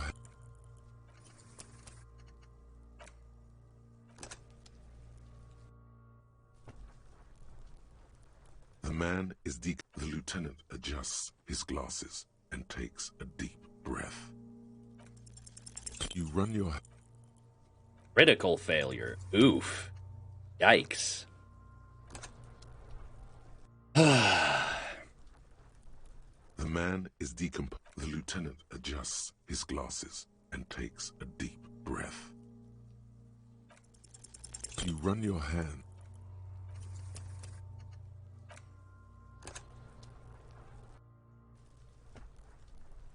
The man is The lieutenant adjusts his glasses and takes a deep breath. You run your... But yeah, and furthermore on the subject of like trying to roll crits, there are so many players. Like there are so many players where like you'll tell them what they're trying to attempt is impossible, and they will get offended. They will get offended. They're like, "You won't even let me roll for it." No, I'm not. Like, I don't want you to roll for something you can't do. And they're like, well, you should let me anyway, because ultimate freedom, and this game is supposed to da-da-da-da-da. This isn't like that one podcast I watched where they did ridiculous things, and it's like, well, no, that's not the kind of game that I run. I'm sorry that I have disappointed you and not met your expectations, but I'm not interested in running a Looney Tunes game. There are systems for that. His glasses, but I'm not interested in a game where the barbarian can fly if he flaps his arms hard enough. You run your...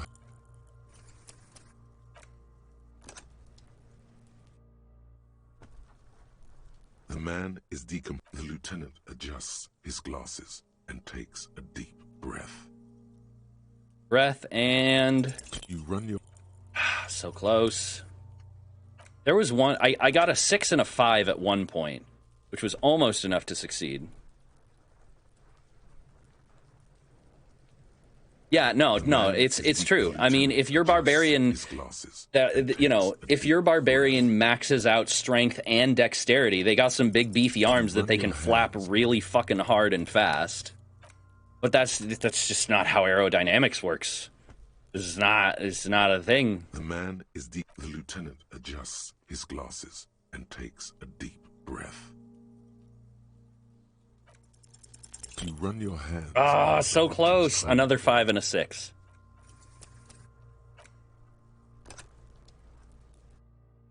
Birdbarian. Oh my god. Yeah, no, if you wanted your barbarian to fly, you should have rolled an Aarakocra, that's all. His glasses and takes a deep breath. You run your hand.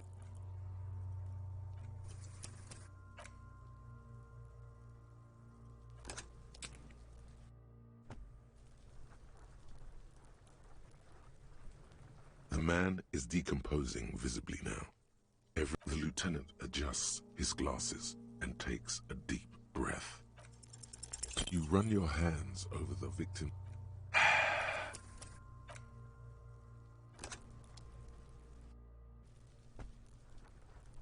The lieutenant adjusts his glasses and takes a deep breath. Hello, Moonshine. We are currently save scumming so that I can try and do this 3% skill check. How you doing, Moonshine? Cutie cutie. I mean, awesome Chaos Bean. You run your hands over the victim's cold body, his limb. Yeah, we're just save scumming and talking about how nat 20s do not actually count as automatic successes. The lieutenant adjusts his while I try and get the equivalent of a nat 20 for an automatic success. You run your...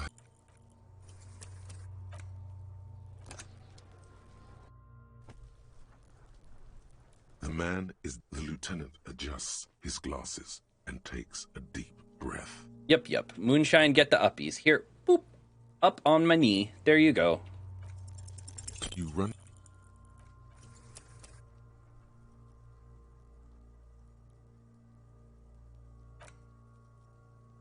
No, it does not.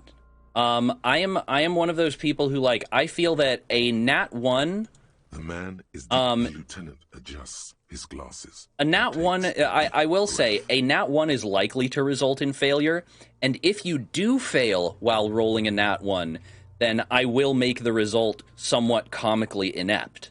But outside of that context, nat 1s and nat 20s are mostly a combat thing. Your arms reach out. Finally! Your eyes close. Oh, thank God. It's dark all around. You feel cold, slippery flesh, first with your fingertips, then under the palm of your hand.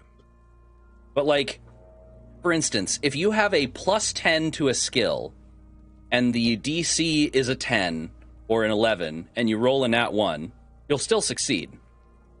But, like, if you have that same situation, and you only have, like, say, a plus 5, then not only will you fail, but your failure will be somewhat exaggerated and comical. Not in a way that will penalize you long term, but just as a way of making the result more entertaining. That's the thing is, one of the things that especially new dungeon masters struggle with is that one of the best things that you can do as a DM or GM is make failure interesting. Failure shouldn't result in, like, a dead end with nowhere to go. It should result in something interesting happening that leads in a different direction, you know? So what is this? His face, his cheeks, his nose, his fat, swollen lips. Like a spider, your hand crawls over his features. Everything is silent. Oh yeah, no. You shouldn't roll for instance, you shouldn't make a get out of bed roll to make sure you don't trip and like break your head against the headboard. But like if it is something that one could conceivably fail at as a skill check, you should roll. Like even if your character, like the whole you shouldn't roll if it's too easy of a task to fail at, that's not necessarily if your character has a high enough skill, don't roll. It's more if it's something that no reasonable person would fail at in most circumstances, then don't roll. You know, don't roll to see if you choke on your dinner. On the other hand, if it's something that requires skill at investigation and your character is just so good at investigation that they wouldn't ever fail the roll, you still roll. Because on a really high roll, who knows, maybe you'll get more information than an amateur would or something like that, you know?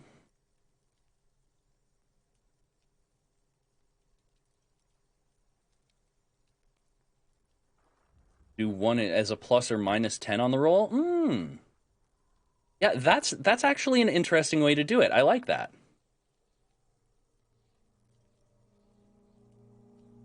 Yeah. No, that is also the case. More role play, less role play, as they say.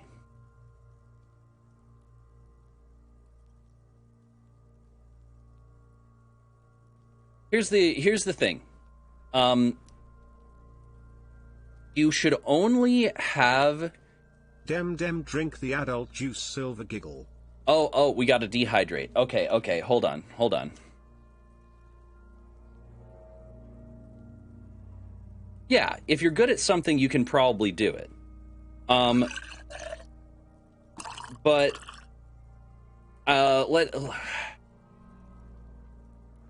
There's basically, in my school of thinking, as it were, there's only two reasons that you should be making a roll in the game. Either one, it is something wherein you are using a skill where there is a possibility of failure or greater success, or it is a situation where introducing randomness creates a more interesting situation. Like, that's the thing, is, you know, sometimes you're going to roll because it's something that your character needs to utilize skills for, whereby there is some chance of failure. But sometimes it's just interesting to introduce that element of randomness, you know? Like, that's the whole reason that you use dice in the first place, is because introducing that element of randomness leads to a more interesting flow of events. And if that randomness leads to a more interesting flow of events, then sure, roll for it.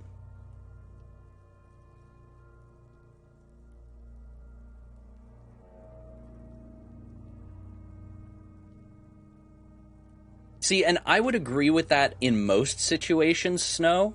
However, I would also put forth that even a skilled healer can fail to heal someone. And if both outcomes, both successfully healing or not succeeding at healing this person, lead to dramatic and interesting outcomes, then introducing that randomness to the situation is still a net positive. The main thing is that you have to make sure that the outcome is dramatically satisfying. You know, if failing this heal check is just going to make everybody go like, oh, that was bullshit, I should have just healed this person, blah, blah, blah, blah. But if the possibility of failure leads to, like, this dramatic moment of, like, oh, God, I should have saved this person and I didn't. What are we supposed to do now? Now we have to think on our feet, and the situation has just become more complex and dramatic. Then a roll is still warranted in that case. Yeah, no. Oh, for sure. If it's something like, oh, I'm going to roll heal to see if this person has a cold. Well, I mean, you're a doctor. You see these things every day. It's very obvious that this person has a cold, you know?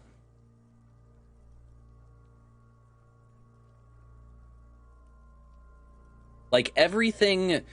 I'm a very narratively focused game master.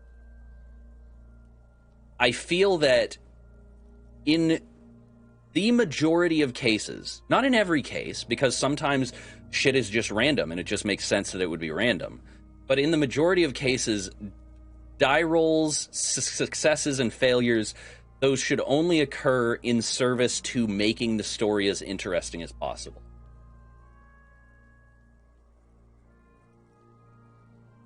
All right, adult juice. Hold on. I got my anti-water here. Let me get some of this crystallized dark matter to cut the bitterness a little.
Whew.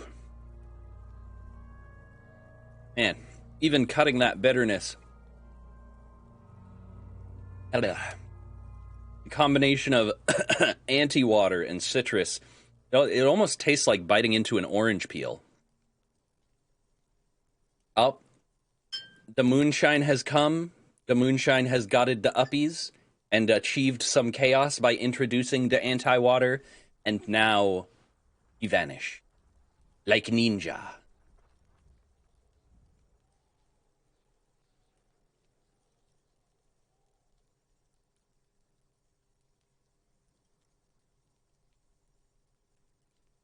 Crawl up his nostrils? What the fuck?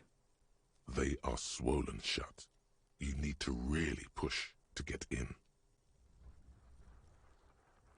Push the fingers in his nose, I guess. Only the little one fits. The flesh changes shape as you bore in, searching for something in the cartilage. The fuck is he doing? The thing you're looking for, it's not there. Crawl out, spider. All right, put the fingers in his mouth.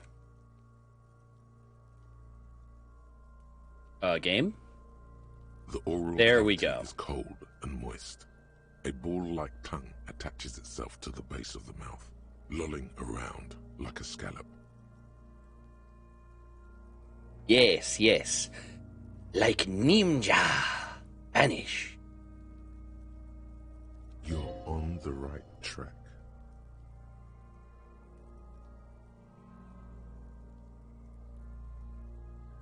Play with it. This feels right. This feels the opposite of right. Freely in the cavity. The mucus of the mouth is slippery, delicate to touch. From the soft meat, teeth are budding. Hard pearls of bone in the gums and in the back of the mouth. Can you feel it? You're so close. Rip his jaws open now. Look in. Okay, open my eyes and look. A vision of black and dark red death, pried open by your naked hands and studded with teeth. Looks like he's laughing.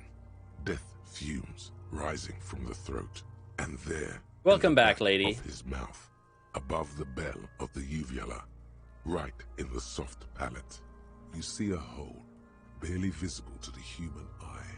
It is swollen shut, almost vanished. No larger than 0.4 centimeters in radius. The edges appear darkened. Oh, fuck yeah. Keep going. Kuno nods, too. He takes a step closer. Touch it with your finger gently. A black trickle of liquid runs into his throat from the wound. The finger Your in. index fits right in there. A tight tunnel of flesh opens up. Tissue damage. Wide enough for 2 fingers. As you push both in, you reach through his mouth, right into his brainstem. Uh-oh. What you got? What's got you all pissed, lady? The fuck is happening? Ah, shit, see? The brainstem? Yes, that's what this part is called. Feel around a bit? The basal ganglia feels clumpy. What entered here has torn apart his reptilian complex. This man will never sleep again. Never wake.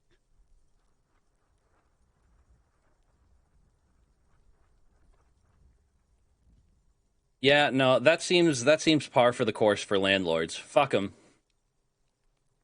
Fuck them. Let him take it to court. They were the ones who refused to do anything about the bed bugs.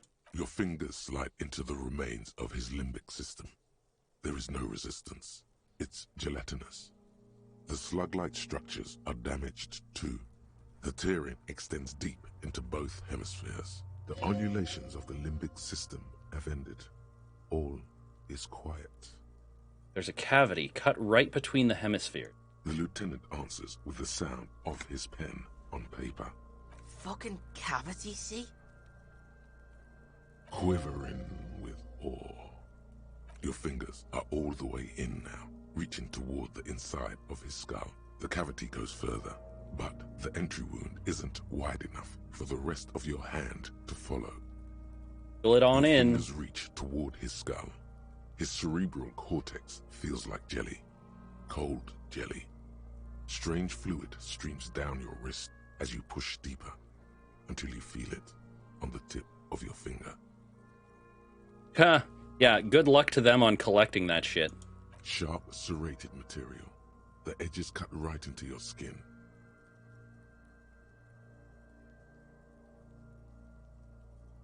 I feel a solid object right under the skull. Can you get to it? Back to the skull first. There's a tiny crack. A protrusion in the cranium. Right in the back of his head. Your finger must be pointing straight at it. From the inside. Of course. The object that is in there stops just short of the skull, in the encephalus, knocking this tiny fracture into the cranium. So somebody shot this guy right in the mouth. We have the makings of a very small exit wound here. And it leans closer. Forget about the fucking exit wound, Beano. The pig is wearing him like a fuck puppet.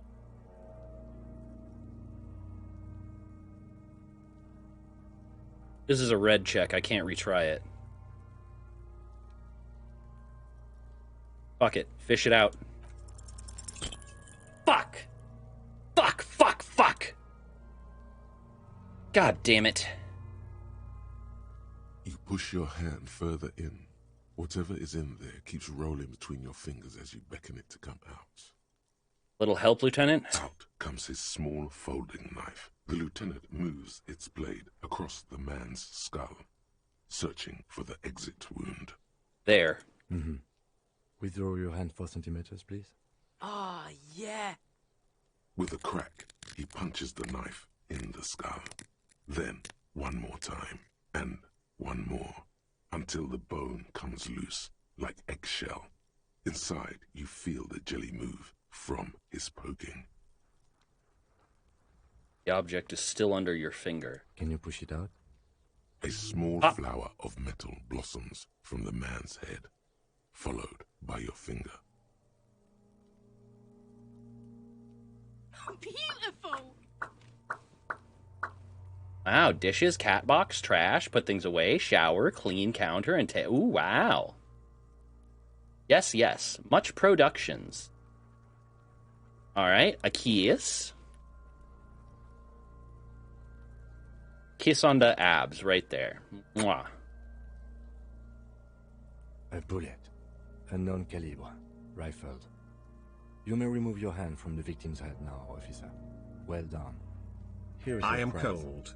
Give me snuggles. Aww. Well, come on, come right on over here. Come on and snuggle right up. It's fine. We can keep each other warm. I have been told that I produce a quite impressive amount of body heat by many people. We need to add an item to the injury list. Injury number 4. Oval entry wound with an abrasion color. Soft palate, back of mouth. High velocity.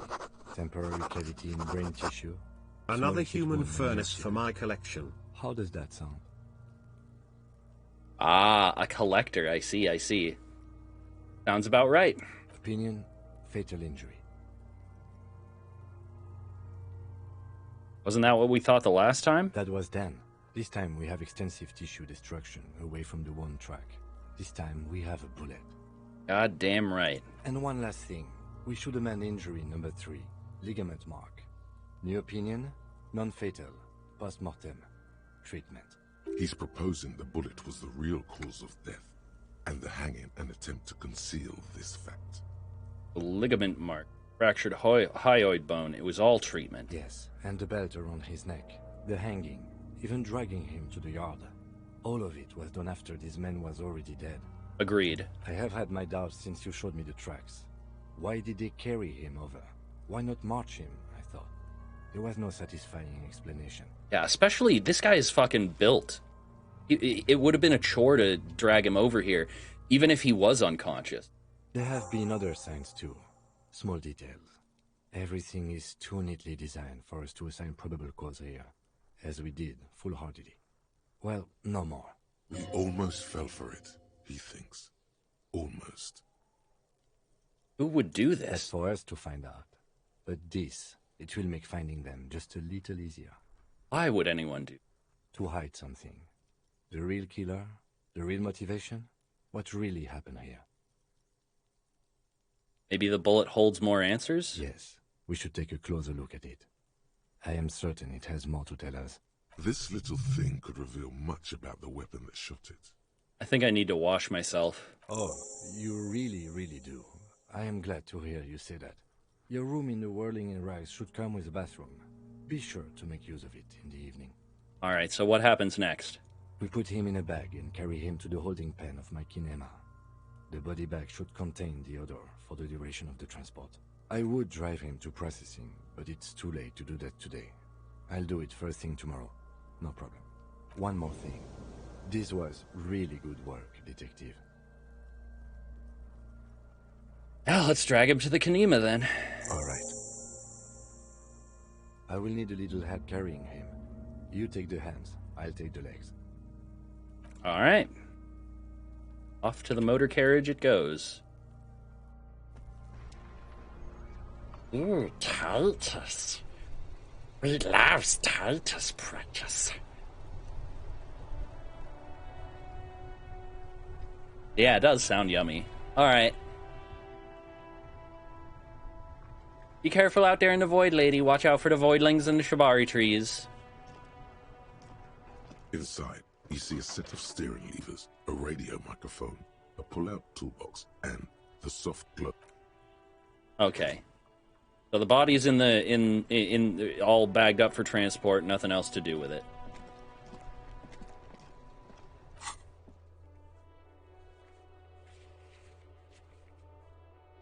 And game is having some difficulties right now, it seems. Game? Oh? There we go. Let's see.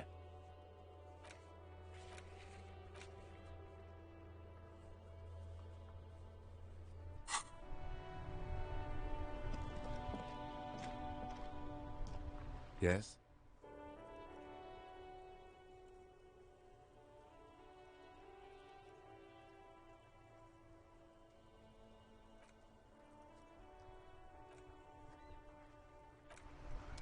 Okay, I got a skill point.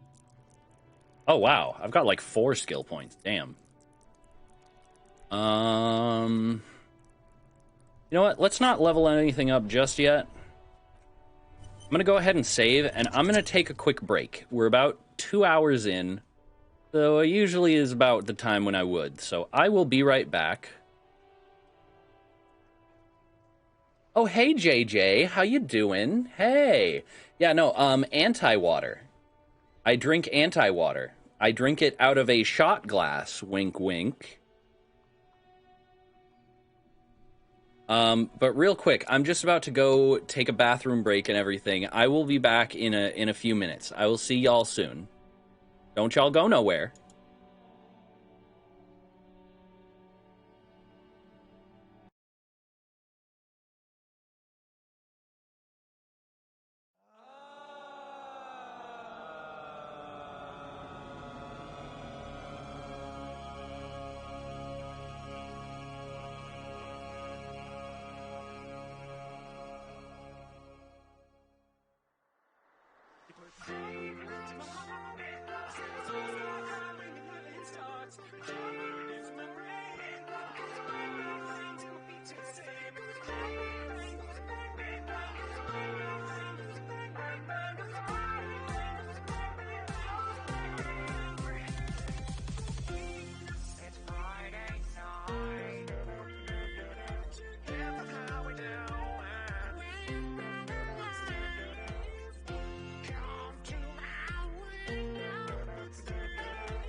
Hold on, almost got it.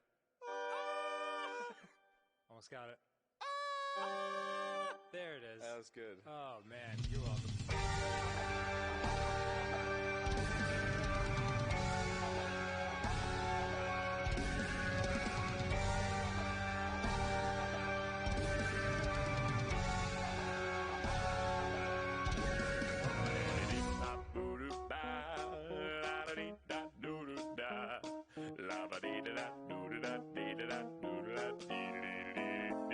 And I remember in the city,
Alright, I return.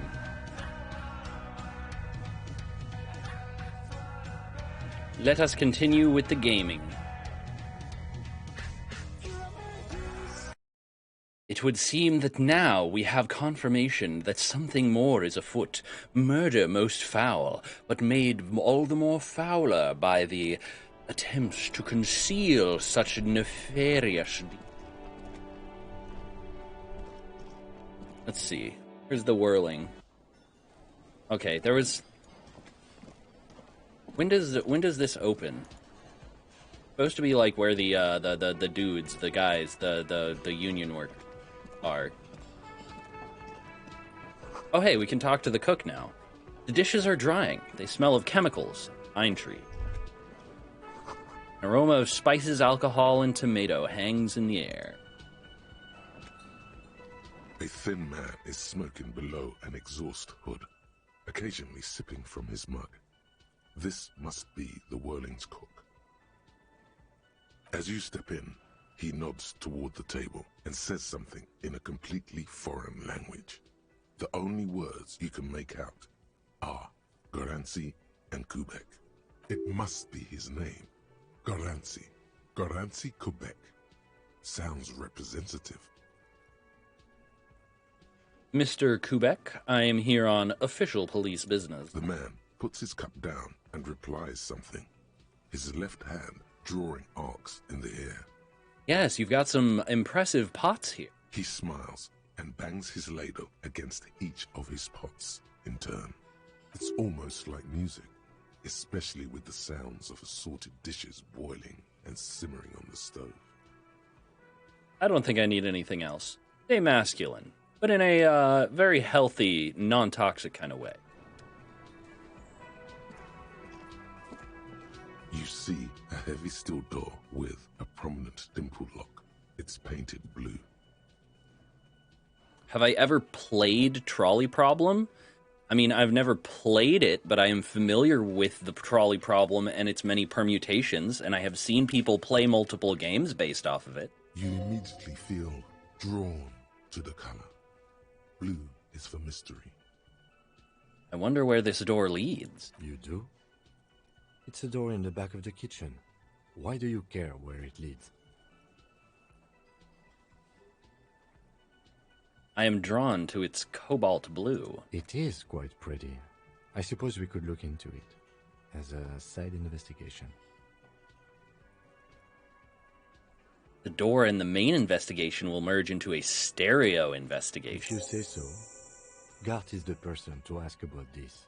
The cafeteria manager. Touch it. The cobalt blue surface feels rough to touch. The stainless steel door is flush with its frame on every side. Push it. The door does not budge. Touch it. Push it. Pop it. Twist it. Fuck it.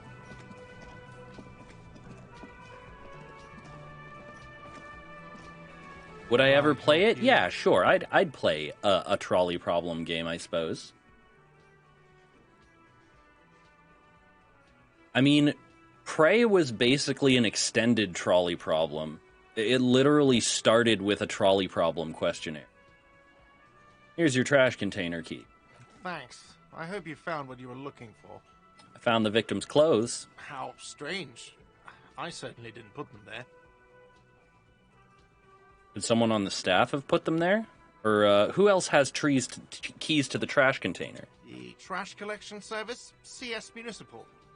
I don't see why they would put anything in the trash, though. Ah, the elusive CS Municipal. I doubt we'll be able to track down who was sent here last and when.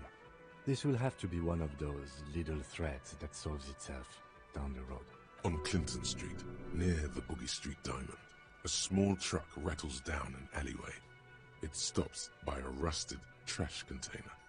Two men, their faces rough and swollen, jump out. They look at the container despondently. CSM is written on their backs. Thank you anyway. Someone on your staff have put them there?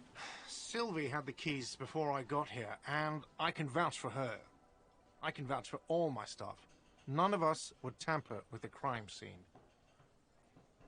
All right, let's talk about something else. Yes?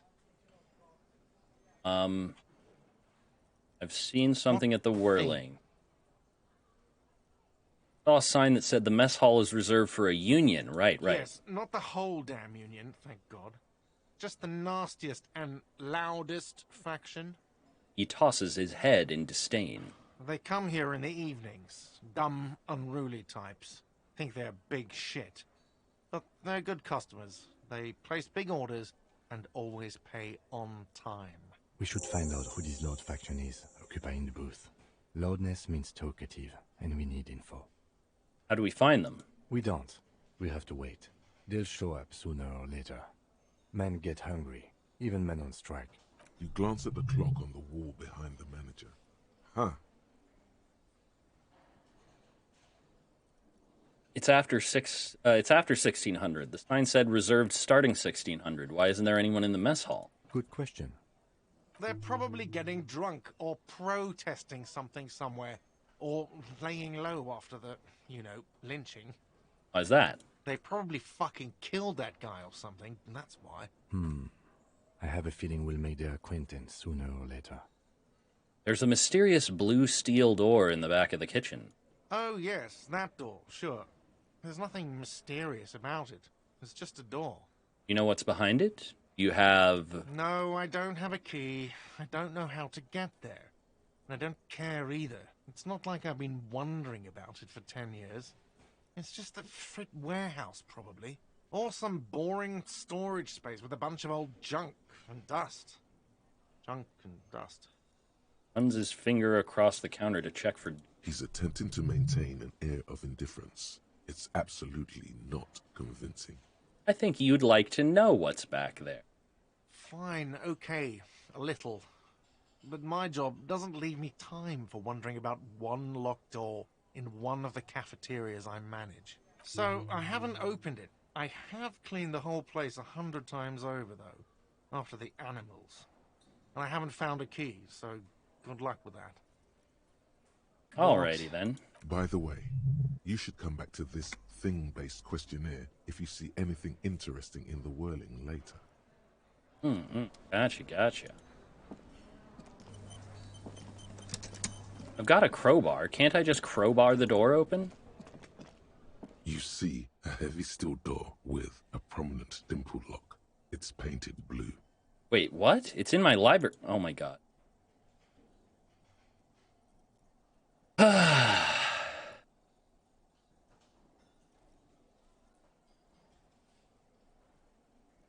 Thank you, lady, for the game. I appreciate. Hold on, let me go ahead and download this puppy.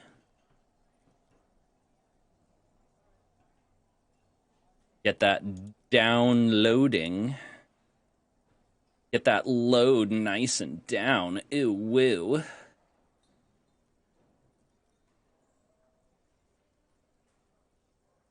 Alright, you go make your noms.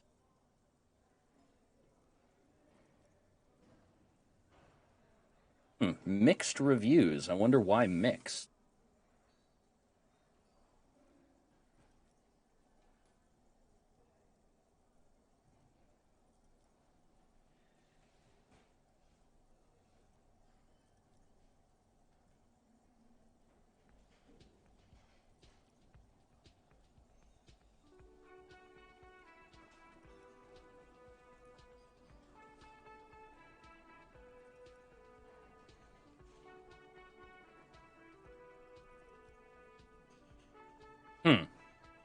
Okay, it's got some mixed reviews because there's a lot of people who are wanting more for the money. But hey, I got it for free. So hey there. Very nice. Always loves me some free shit. Wait a minute, this guy wasn't here earlier, I think. Who are you, sir? That sugary black rum stain on the counter makes you teary-eyed with joy. It's almost touching how syrupy and sticky it is. How long have you been up already? Several hours. An hour would have been bad. 2 hours is mystical. You have truly wiped out all trace of yourself if you haven't thought about rum and lemonade yet. Actually, should I be thinking about this? It looks like drinking hasn't turned out too well for me. Maybe you haven't turned out well for your drinking. Have you thought about that? Get a goddamn rum and lemonade to yourself, boy. Or better yet, lick that stain off the counter. I can't argue with that logic. It doesn't make much sense. All right, let's lick the rum stain, why don't we? Calmly, the lieutenant looks out of the window, then to you, licking the tasty rum stain off the counter, then out of the window again. What are you doing?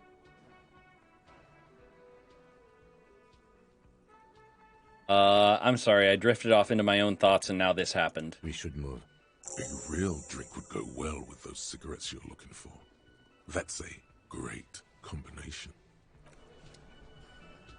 Sure. It's all about money, you know? You gotta spend money to make money. Money is what really matters. They say money can't buy you happiness. That just means you don't have enough money. You'll have to invest your money wisely. You can buy stocks with money, then use those stocks to make even more money. That way, you'll have enough when you grow too old to make new money. Real estate is the graveyard where tired old money goes to rest. Money is literally what makes the world turn. Wow, this guy is quite the capitalist, ain't he?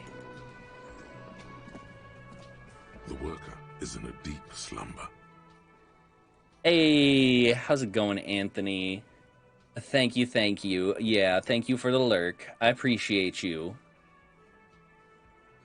Perhaps he's on his way to where you just came from, into the primordial darkness. Try and wake him up. The worker continues to nap, undisturbed despite you shaking him. This guy's a real juggernaut of sleep. All right, let's try. Let's pop another skill level in there. Pop. Try that again. The worker is in a deep slumber. There is only one way to wake this bone idol from his slumber. Roar like a hurricane. Rip the buildings from the earth. All right, a kiss right on that bicep. Hold on. Let me pop that on there for you. There you go. Thank you for the kiss.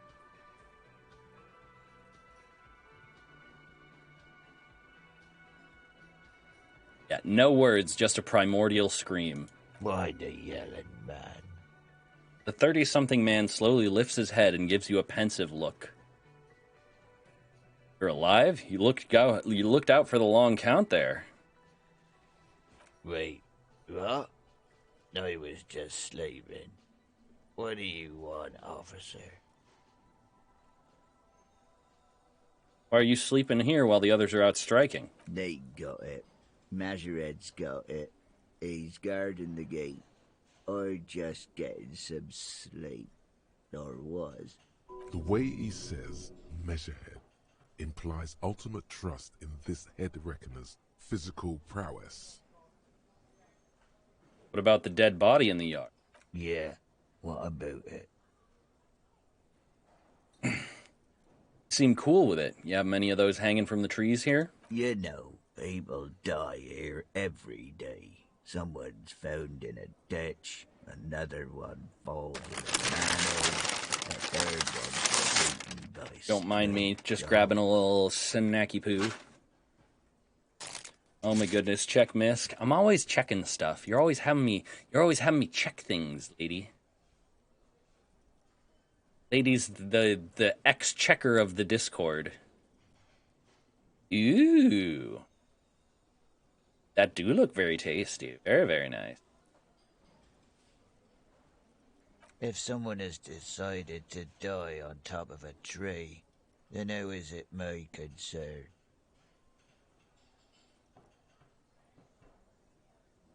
Someone has to look into it. Looks like I'm that someone. Tell me what you know. I can tell you this. Trouble's ahead. You have a pretty solid feeling that the man's not just mouthing off.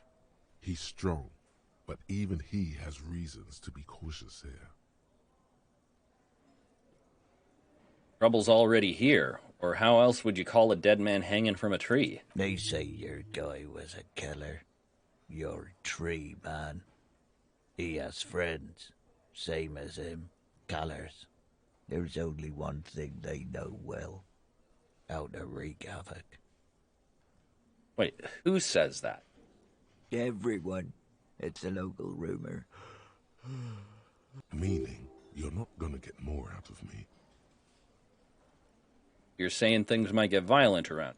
You heard what I said. Draw your own conclusions. That's all I know, and I prefer to keep it this way. Ah, yes, that's true, lady. We do know how you love covering those potatoes in sour cream. The lieutenant gives you a little nod, then makes a note in his blue notebook. So Union people think he was a killer, he thinks. Even sleepy hair. This doesn't help a lot, but it's something. Good work, detective.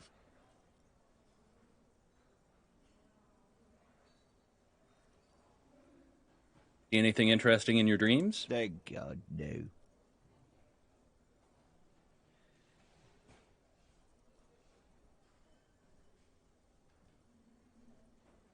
Was it pure nothing? Your consciousness no larger than a single grain of malt? The worker stares at you, his eyes dry from sleep.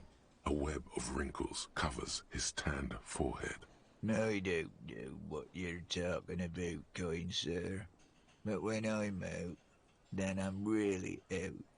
No malt grains or whatever, no poetry stuff, just quality time.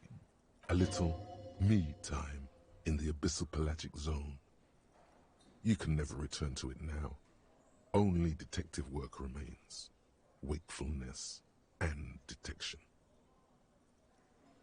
All right, tell me about Wild Pines. That's the name of my employer. I work in logistics. He doesn't sound too enthusiastic about this. How's that going? How's it going? Lets out a big yawn, then stares at the cafeteria's terrace doors. His fingerprints glisten on the glass. Haven't you noticed what's going on outside? Of course, it's a total madhouse. Good. Then you understand the gist of it. We would all be better off without the employers and their employment. Lady, sour cream does not go good with seafood. You gotta have the tentacles all by themselves. You gotta appreciate that rubbery saltiness in its own gloriousness.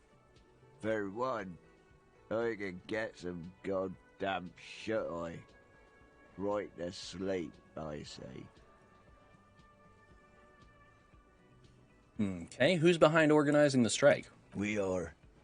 The workers. The union. We know what we need. What's right for us. You mean there's no leader? Okay. I guess there's also Everard. He's in charge of the union. He's smart. Knows how to negotiate. He's got our back. Okay, yours? Point at the bottle in the spilled rum. Indeed. Help yourself to some. Wait. No. Oh, it's empty. Sorry about that, pal. Oh, I already had some. It's a fine rum. Knocks you right out when you drown a bottle or two.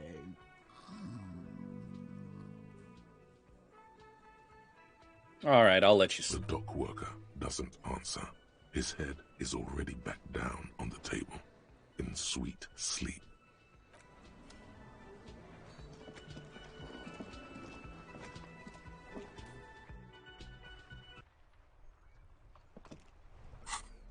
Okay, we have the bullet we can interact with. Let's check this. The bullet is safely sealed away in a plastic bag bearing the RCM stamp. Kim has filled out the label on the bag with the item number, case number, and date and location the bullet was found. Beside his orderly handwriting, the bullet looks especially sad, like a tiny, shriveled head of cauliflower.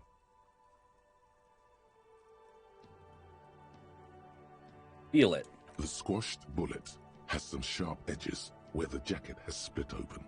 It feels cold, even through the bag. What do I do with you, Bullet? What?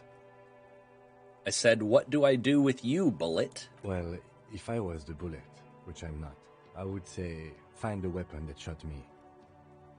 Good idea. If we find who owns it, we will have likely found who used it, possibly to kill our victim. In conclusion, the more we know about this bullet of yours, the better. Okay, let's inspect it a bit closer. The jacket of the bullet is made of a yellowish metal. It has blossomed out to reveal a dark grey core. The base of the bullet is close to 5 millimeters in diameter. Okay, let's look at the jacket. You can just about make out a few striations near the base of the bullet. Little hairlines, linear. It feels standard. It's quite destroyed. Some of the fragments are still lodged in the wound. What can you say about the bullet so far? Jacketed bullet close to 5 millimeters in diameter. A jacketed bullet. Okay.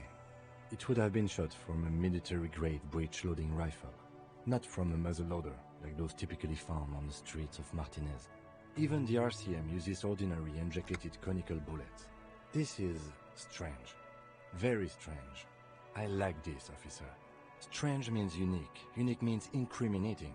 We need to find the gun that shot it. Something tells you that won't be anytime soon. This'll have to be one of those epic tasks that's open for a while.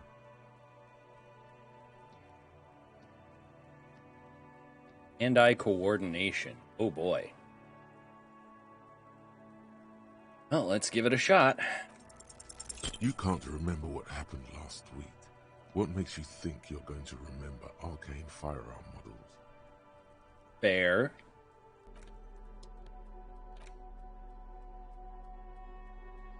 The leading intellectual organ of Martinez communism offers a radical Mazovian perspective on a range of contemporary issues. Cover features a stylized portrait of the late King Frisell with a pair of white antlers growing out of his head. Nice. Communist rag. Let's read this shit. The front of this quarterly journal features a large satirical portrait of the late King Frisell. From the sides of his head, a pair of white antlers spread to the corners of the cover. Wait a minute. King Frieza? Oh god, this planet is in danger. Someone get Goku! Okay, why antlers? Because white antlers are one of the symbols of communism. They represent a society in accord with the natural world and, at the same time, above it. Okay, why Frieza? Because Frisell was incompetent, foolish, and cruel. In short, the embodiment of everything the communards wished to overthrow. It's satire, you see. Yes, of course. Let's flip through the pages then. To your disappointment, there aren't any full-color pictures to direct your attention. Just column after column of closely set text, interrupted occasionally by little doodles in black and white. After rifling the pages with your thumb several times, you return to the table of contents. The magazine is divided into several sections. International developments, Kunst und Kultur, and local concerns. Just inside the cover, there's also an editor's note. Okay, let's read the editor's note. Comrade, as you know, this journal takes its name from Mazov's immortal expression, Du cristal à la fumée. This was his way of describing the way the rigid, crystalline structures of capitalist ideology turn to smoke under communism. But, like the structures of capitalist ideology, we too are at risk of going à la fumée. Unlike many publications which are content to spoon-feed their readers reassuring drivel, La Fumée is committed to telling the radical truth, even when that truth may drive away potential subscribers. I am torn between calling this based or incredibly pretentious. So please, if you value our radical Mazovian perspective on contemporary politics, culture, and international affairs, please consider subscribing today. Yours in struggle, the editors. Kim, I think this is a communist magazine. What do you expect? It was laying around the office of the Debarders Union. They're probably bankrolling the thing. You flip back to the front of the magazine. The table of contents unfolds before you. Okay, well, let's catch up on international This development. section includes a long, tedious critique of the latest round of free trade negotiations between the EPIS nations and the Free State of Semenine. You also skip over an article about heavy fuel oil smuggling along the Messina border, something about bear wrestling in Samara, book riots in Yugograd. Face it, you really aren't interested in foreign affairs. You're not even sure where most of these countries are. No, that's fair. You flip back to the front of the magazine. Right. The table of contents unfolds Was before ist you. Kunst und Kultur? It takes a moment, but gradually it dawns on you that Kunst und Kultur must mean arts and culture. Why not just say that then? As you leaf through this section, you come across several reviews of recent radio plays, as well as a brief artist spotlight featuring a local artist identified only as CS. The main feature, though, is a long essay titled Tip Top Tournée, a critical Mazovian perspective. Okay. What's the profile of CS? This so-called artist spotlight is really just a brief Q&A, made all the briefer by the subject's evident hostility to her interviewer. Okay, and what's Tip Top Tournée? The actual article is surprisingly light on details, but after skimming a page or two, you gather that it has something to do with motor carriage racing. If you don't follow it, you only ever hear about the ludicrous sponsorships and obscene death toll. Okay, let's hear what they have to say about it. You think you're settling in for a relaxing recap of the most recent season, maybe sprinkled with some nice anecdotes about a few of the more colorful drivers. Instead, you find yourself skimming a 10,000-word feature about all the politically problematic aspects of Tip Top Tournée. Hell yeah. Fucking rigorous critique, baby.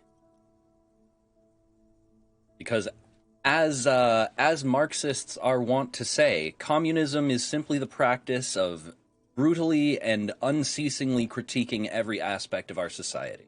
Where to even start? For one, there's the crass commercialism of its sponsorships. And then there's the practically criminal emphasis on deadly motor crashes. Yes, no, very bad.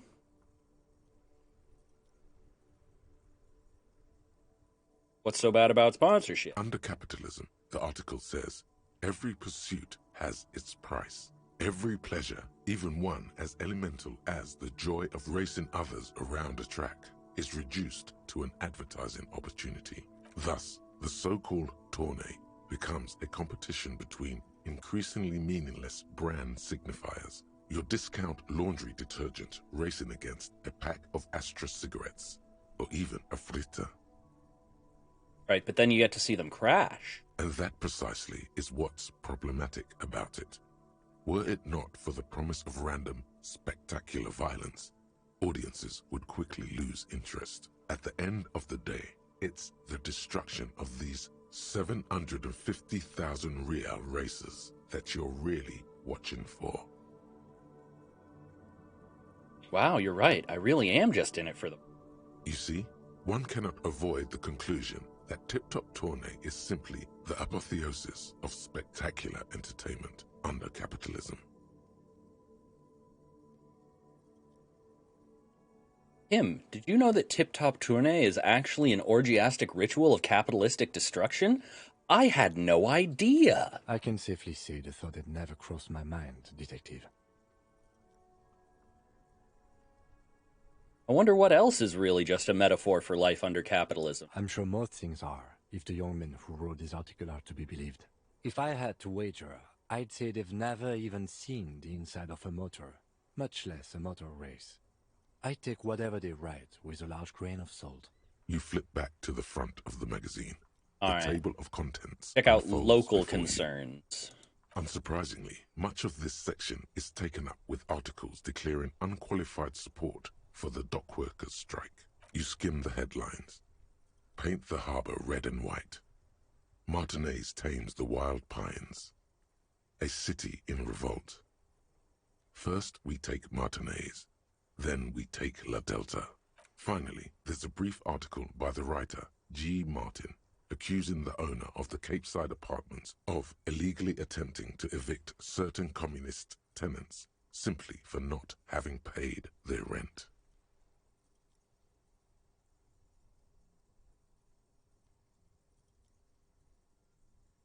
Charging rent just to live somewhere is pretty outrageous. The writer G. Martin remarks dryly that capitalists love wealth redistribution, so long as it's only redistributed upward. True, based, and bread pill. You flip back to the front of the magazine. The table of contents unfolds before you. All right, let's put it away.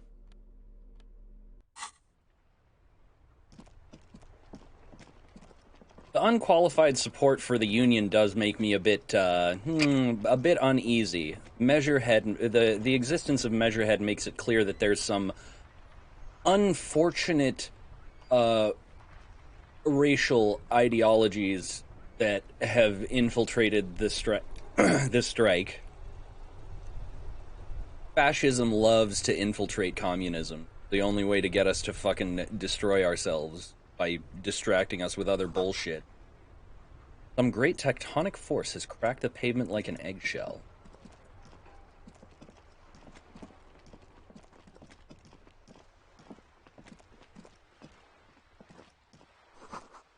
This book has a rose, a pistol, and a half-naked dame on it. This cover stands a very muscular man surrounded by flames. This is a book about pate. This book, you don't really understand what it's about, nor does it seem. Book about Guadiero culture, promotes freedom and roaming upstream. Book about the future. Government reads your mind using radio technology.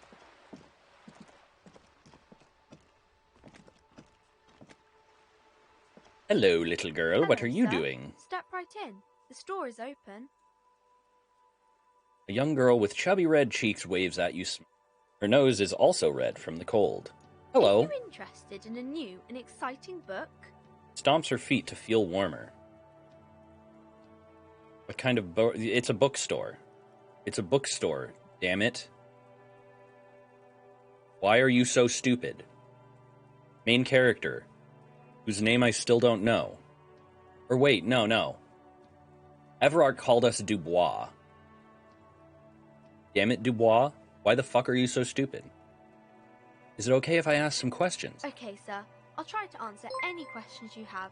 I hope they're about books. Hey, zombie. Hello. Zombie is here. Hello, zombie friend. How you doing? Let's get them shout-outs sorted here real quick. Bop. Playing some more Arkham Asylum. How's it going? Have you punched the Joker in the face yet? Also, hello, Raiders. I am Demi, a eldritch being from beyond time and space, here in a form that your mortal minds can comprehend, in order to enact the glorious people's revolution that the capitalists' blood may run through the streets. I mean, play a cool video game about being a police. Hi. Yes, the zombie horde appears in search of friendship once again. Hello.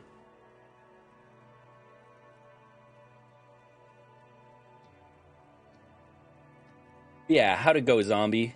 Did you punch lots of dudes? Did you solve a mystery? Did you beat up the Joker? Did you put Penguin on ice?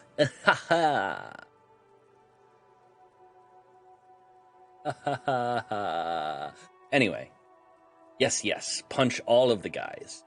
That is what you do as Batman. Batman sees a wide-ranging social issue like crime and goes, okay, but hear me out. What if I used all my money, punch it in the face? then it will go away. Batman is the greatest criminal detective mind of all time.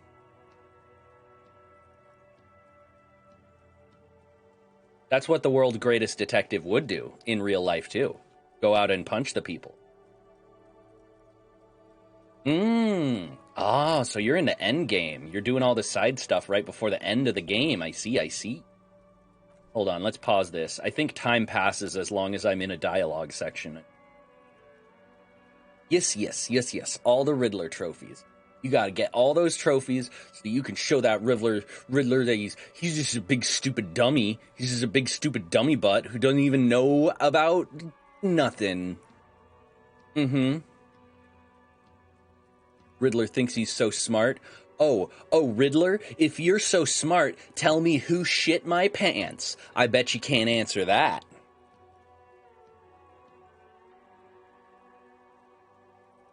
Yes, a big bat brain. Big brain bat.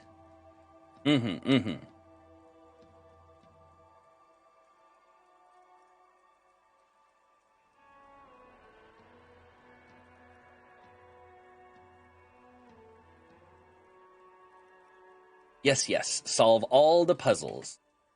And now we come to this game, where we are trying to solve the puzzle of... Well, I mean, you're kind of trying to solve the puzzle of a murder, but moreover, you're trying to solve the puzzle of how to continue to exist in a hostile world that seems to be confusing and drive you to the brink of insanity and depression. You know, one of them existential crisis type game.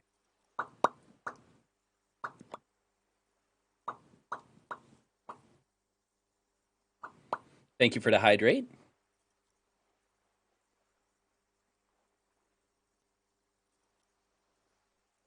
Oh, and a tentacle smooch. All right. But yes, this game is kind of about... this game is sort of about trying to solve a murder. Mostly it's about trying to solve the mystery of why society done be so fucketed and why we can't just make a world that is nice for everybody. Oh, and a buy pin.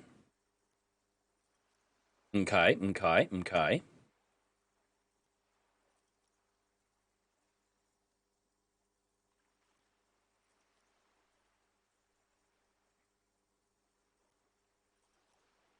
Oop, there we go. On the other tibby.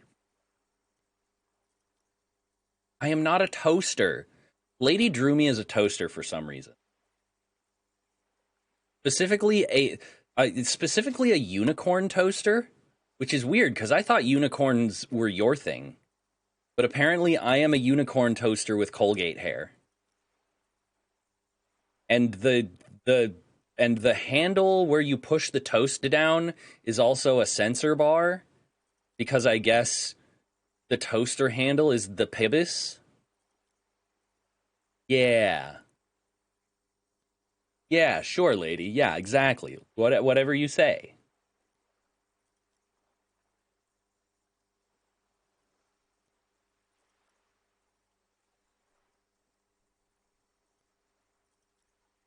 Yeah, it's gonna get real awkward when we try to celebrate Toaster Fucking Day.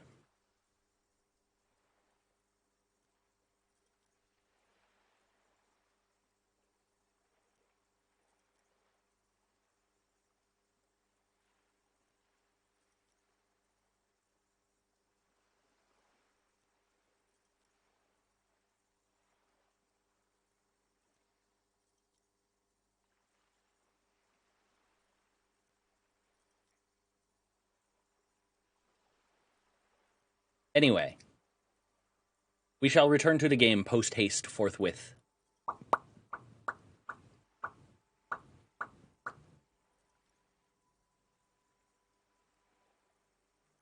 Alright, so what is your name, little girl? My name is Annette, sir. My mum, her name is Plaisance. She owns the store. She's inside minding the register or organising the stock. Girl gazes at the window, then suddenly jolts her eyes wide as if recalling something. Feel free to step in and browse our wares. You're just standing out here in the cold because... I'm signalling that the store is open. Otherwise people might not know. They'd miss out on the crime, romance and biographies of famous people. But there's literally a sign right there that says crime, romance, and biographies of famous people. A sudden gush of wind turns the pages of the books on the counters. She covers her face, smiling. But she's cold.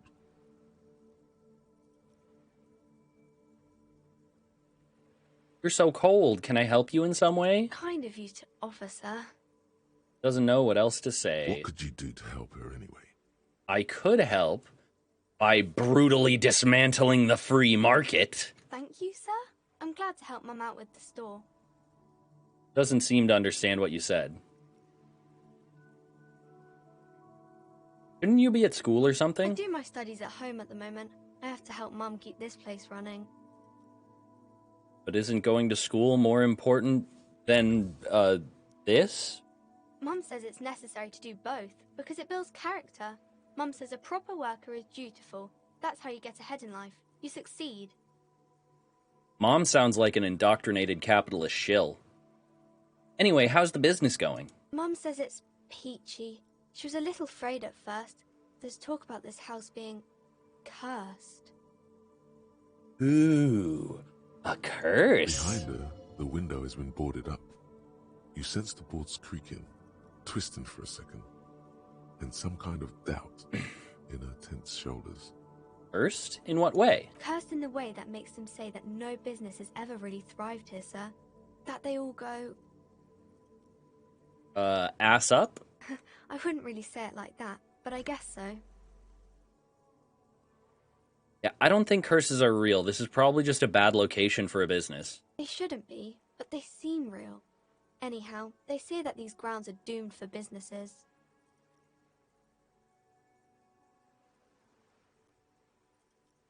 It's just regular trading and selling of things, child. It doesn't work out for most people. Of course, sir. So, what is this crime business? Crime fiction is about murders or burglaries or things like that, and the work of a policeman or a private detective who's trying to solve a crime and catch the criminals. Okay, I get it. Crime murder gets the people going. And it's kind of like a puzzle too. You can guess who the criminal is or how the good guys are going to catch him. I'm a policeman myself, by the way. You don't look much like a policeman. She examines you as if looking for something police-like. Huh. Well, what does a cop look like then? Didn't mean to offend, sir. Sorry, sir. It's just that you don't look like Dick Mullen. Points to a book cover on which you see a strapping Vespertine officer. He stands grimly over the body of a dead woman.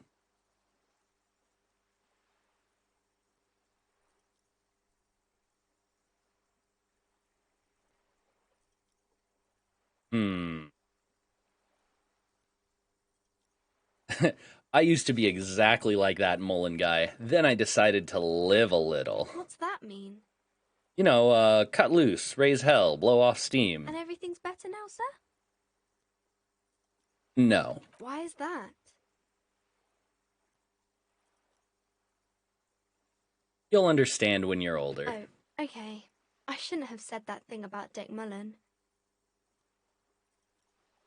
Yeah, you know, nobody actually looks like the guy in the picture. That's just a stupid fantasy of a man. She looks at Dick Mullen, frowning, dark, arrogant, violent, likely overcompensating for something. He isn't even drawn right.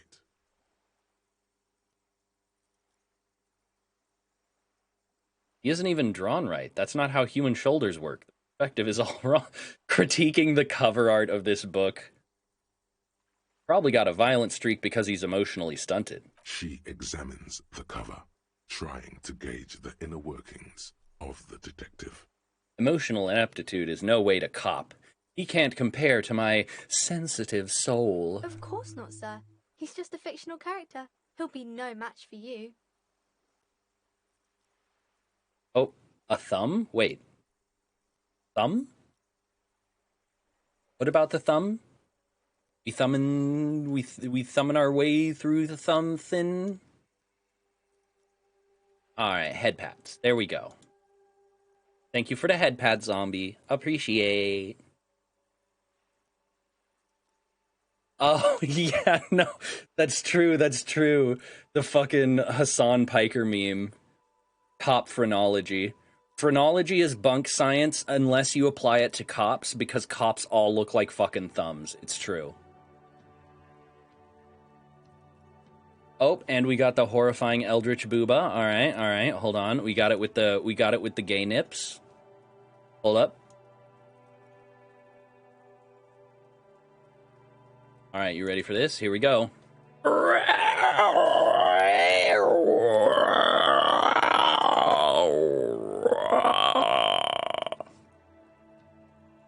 Gotta windmill those titty pins. Never gets old, does it? Oh, zombie, have you not seen that redeem before? Have you not seen that redeem?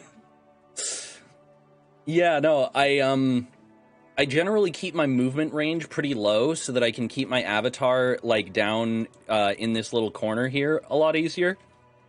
But because of that, I set the jiggle on my boob fairly high because, you know, my avatar doesn't move much. But if I free up the motion range entirely, we get horrifying windmill titties. Also, if I combine my angry and shocked expressions, my mouth does this horrifying thing where it clips through my face. So there we go. And thus a redeem was born.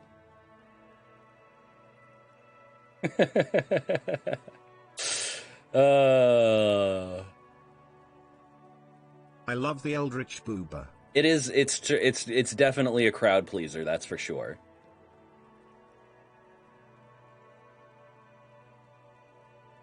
Oh yeah, no, I've seen it do that a few times where like your mouth gets really, really big and it like clips through your face.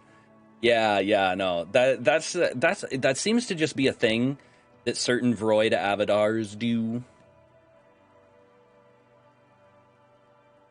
I did not missed it. Yeah, your tentacle taste. I get you. Here you go.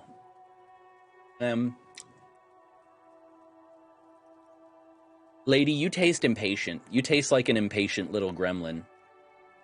But you know what else you are? A good girl. Thorn out here hitting themselves with splash damage just to get at Lady. Maybe you can show me some real police work, sir. Like in the books. Cover image of Dick Mullen seems to stare at you with harsh disapproval.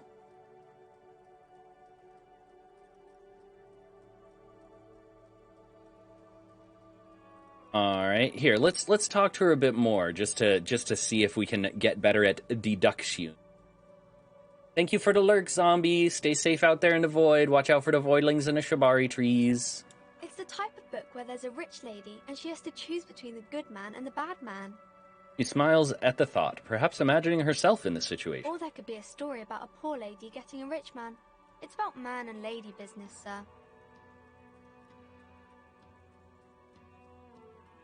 What about a poor man getting a rich lady? It happens, but usually the guy gets rich in the process. Or should actually be rich himself, but has lost his family property unjustly, like during the revolution or something. Oh, there was nothing unjust about the revolution, kiddo. Those are unhappy books, for most of the pages. People sad about what they have lost, but then it all turns out just fine in the end. What about when both of the men are bad? These are not very common. You can't have a choice between bad and bad. Nobody wants to read a story like that. What if it's written really well, and the lady learns independence and strikes out on her own to become a globe-trotting adventurer? Well, maybe then it's fine. Maybe if the lady then decides not to pick either, because she doesn't need a bad man. Yes, that would be interesting. Yeah, no, same brain cell. Me and this girl, we're on the same wavelength here. What about if everyone's poor? That's just called real life. It's really not a proper romance story. That's more like everyday life. Oh my god, this little girl is fucking stealing my brain thoughts. Sometimes you have to write about real life stuff. Not in romance books, sir. These are about nice and pretty people, and everyone is happy in the end. What about a book where the man and lady business doesn't work out at all? I haven't read many of those. Maybe you should ask Mum. Yeah? You think she has one about an excruciatingly painful breakup? I don't think it's a romance story if the main characters break up, though. Oh, honey. I don't think you've read many romance novels. She pauses, trying to figure out the appropriate answer.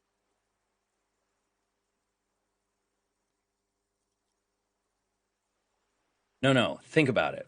One where they plunge into a torrid spiral of pain and recrimination, drawn out, scarred for life, phantom limb. Ah. No, I don't know. Doesn't ring a bell? All right, I'll ask your mom. Yes, she knows books, definitely. What was that? An idea for an Hi. unfinished novel stuck somewhere in your forebrain? I mean, probably, Mr. Conceptualization. Hello, Salad. How you doing today? Nice to see ya. Later, when you get the chance, you should address these issues by getting drunk. That'll show them. Sure. Of course, electrochemistry. According to good old Mr. Electrochemistry, every problem can be solved with chemicals. Maybe some about other books? What about these famous people? Oh, kings and queens and generals of old, or artists and writers, or musicians, those kinds of people. There's usually something extraordinary about them. I think that's why people read them, to find the secrets of their fame. Seems like most people who read those books fail to get more famous from reading them. Reading those doesn't make the readers more famous, does it? But it does make the famous people more famous.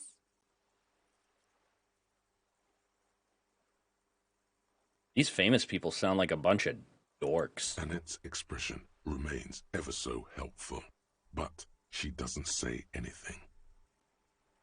Never mind. I literally have nothing else to say. Alright, so I'm going to deduce something.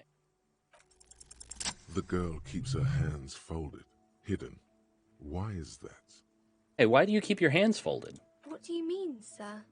He looks wary. She knows where this is going. You don't need to worry, I'm here to help. She looks around anxiously. Her hands remain folded in front of her. She doesn't want to show them. Uh-oh. Where is this going? The lieutenant stands by, looking at the two of you with little interest. A facade of true professionalism. He is far more intrigued by the situation than his poise reveals. Wait a minute, did Channel TTS not work there? Did I just miss it?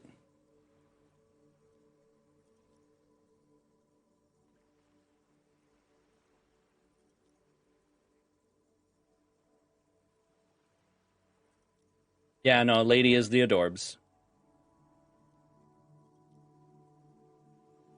No, Salad is saying nice things about you. Salad is not being meanie. Salad is being nice. Your brain has just been rewired by years of false genuineness to interpret nice things as mean and mocking because people have used those nice things to sarcastically tear into you before.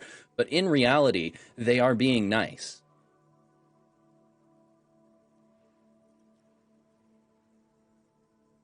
It's okay. We've all been there, right? That's a very normal thing. That's a normal thing everybody goes through, right? I'm normal. I'm very normal. Aw, poor Lady Bean. It's okay. She brings out her reddened hands, her nails frayed, nearly chewed down to the flesh. Yo, this girl is literally me, though. And you knew this from me keeping my hands folded? There are a few other hints. Well, that proves nothing. Anyone could do an easy deduction like that. What more? Want more? Bet I can figure out why you bite your nails. I've got a few reasons. She nods, half provocative, half enthusiastic.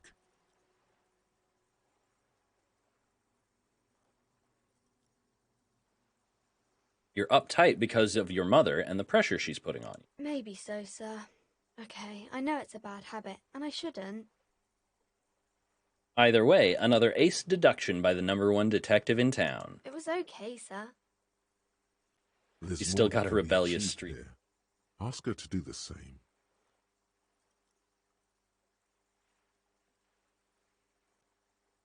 You think so? Fine. Do better. Deduce something about me. You're quite sober. The lieutenant does not flinch at the comment. He does not flinch even a single bit. He is intensely not flinching. It takes effort. Yeah, no, very sober kid.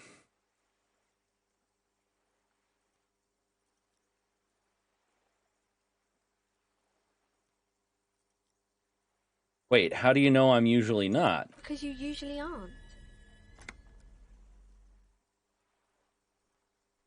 Yeah, about that. Could you point me towards some booze? Fritz, maybe? Alcohol is not good for you, sir. There she stands, swaying on her feet, assaulted by the early spring breeze. She smiles at you. The whole situation suddenly feels familiar, somehow.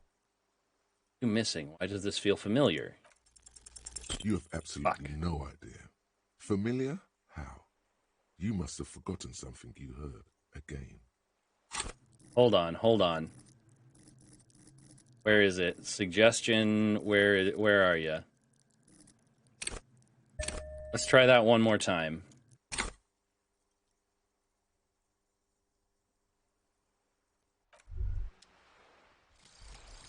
Oh, hey. Self-critique. A new thought cabinet thing. Here it is. Hard facts from the man you are. You once jerked off in the locker room and were caught. You held a young woman by the arm and kept her in your apartment for 20 minutes against her will. That's Oh, right. no. These are not flights of fancy. These are real deeds, Harry. Oh. Emerging from the darkness of your past. Oh, my. You tried shooting a fleeing suspect in the foot, but hit him in the pelvis, crippling him for life. My God. And, above all, you let life defeat you. All the gifts your parents gave you, all the love and patience of your friends, you drowned in a neurotoxin. You let misery win, and it will keep on winning till you die, or overcome it. Jesus Christ. Okay.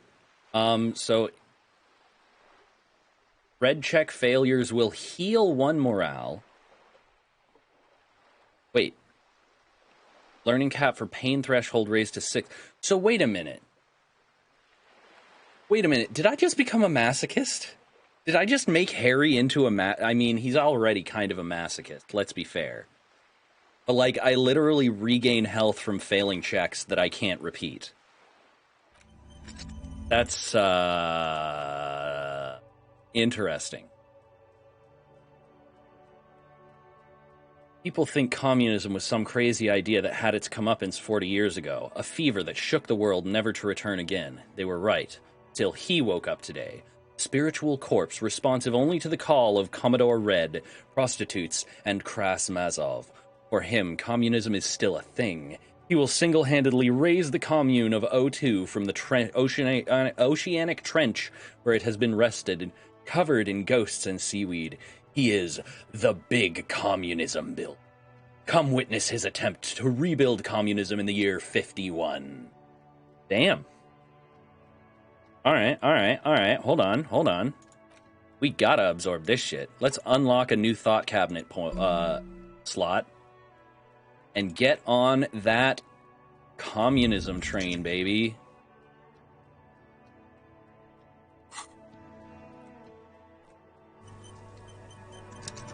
Hi, Ace Detective.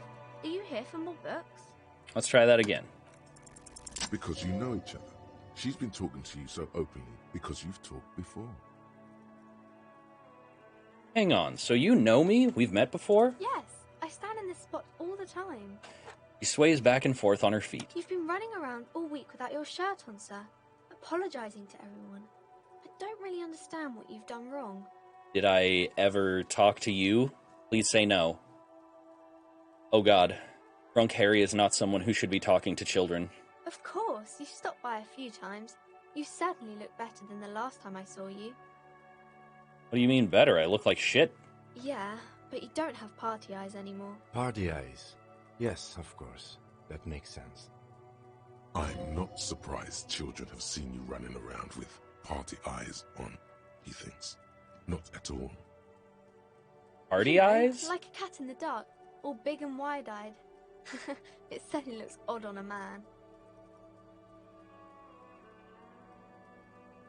Also, thank you, Salad, for bullying Lady with the love while I am distracted. It is true. The brain does not choose. We do not choose who is cute. Brain just comprehends what is cute and what is not. And Lady is a cute. It's very true. Cute little toot toot.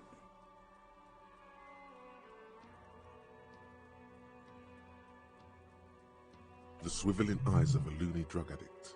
That is what she meant. You were probably gurning too. Fuck yeah. You should get some party eyes right now. Snap those sequins on you, boy. That mean I've been partaking in narcotics? Oh, baby. That's not what you have to worry about. Worry about the important thing. So why didn't you tell me you knew me to begin with? I didn't know I had to do that. He looks puzzled. Thanks, I've learned something about myself today. I'm glad I could help you, sir. Alright, so let's go talk to this mom about pulling her kid out of school to stand in the cold and hawk books. Like, what the fuck, lady? I am with the police. Welcome to Crime, Romance, and Biographies of Famous People. My name is Plaisance. That's a terrible name for a bookstore, by the way. It's far too on the nose. Be welcome, and please take responsibility for the energy you bring into this space. Oh god. I'm getting big, I'm not religious, I'm just spiritual kind of vibes. A golden pendant hangs around the woman's neck, in the shape of what looks like a tiny fish head trapped in amber. Curious pendant you're wearing. Oh yes, helps to have an anchor in these times. So, are you the owner of this store? I am the proudest owner of our little shop of culture. Her voice is high-pitched, as if to give it more penetration. She has fine-tuned her voice to find the most welcoming approach for attracting new customers. It doesn't work. Yeah. Your daughter's the one standing outside the store, right? Annette, yes, my daughter. I hope she wasn't slacking off again with her nose in science fiction. Tell me, was she at her post, doing her job like a proper girl? No, oh, yes. Yes, of course. Wonderful. Did you talk to her? Yes. Great. On a scale of 1 to 10, how compelled were you to buy books after talking with her? Her opinion of her daughter depends on how well she lured you into the store.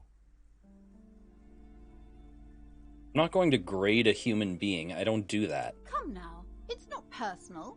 It's about proper sales practices and market research. I expect an answer. Fine, a 10. She's certainly very polite and helpful. My precious, her dedication brings joy to my heart. If you have children, I hope they turn out as great as my Annette.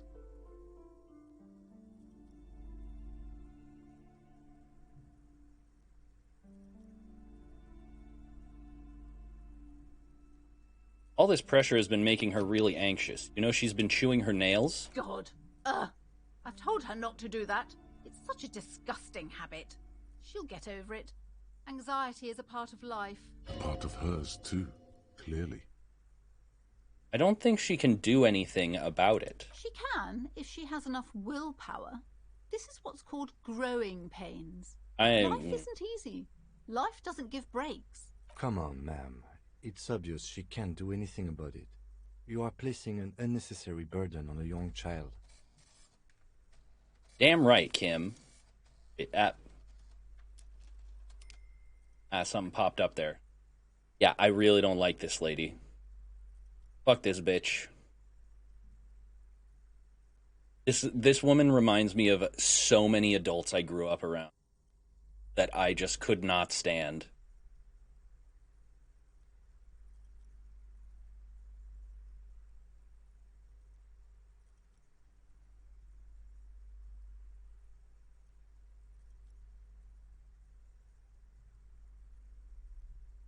What you're doing is wrong. Even I know that, and I usually don't know anything. She stands stiff and severe, silently fuming. 10 or so seconds pass without change. Oh no. Hold on. I need to invite her inside and apologize. She must be freezing out there. There. I don't know what to say to you. My husband, he tries to teach me business lessons. I have what my mother called a dull mind. All this stress. She stops, but her mouth keeps moving. It sounds like both the husband and the mother treat her the way she treats Annette.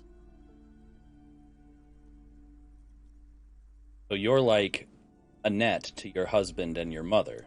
Oh, well, my mother was horrible, of course. Absolutely perverse energies around that person. But my husband... My husband is completely different, of course. She told me she doesn't go to school anymore. She's been too busy helping me here. So she studied at home this trimester.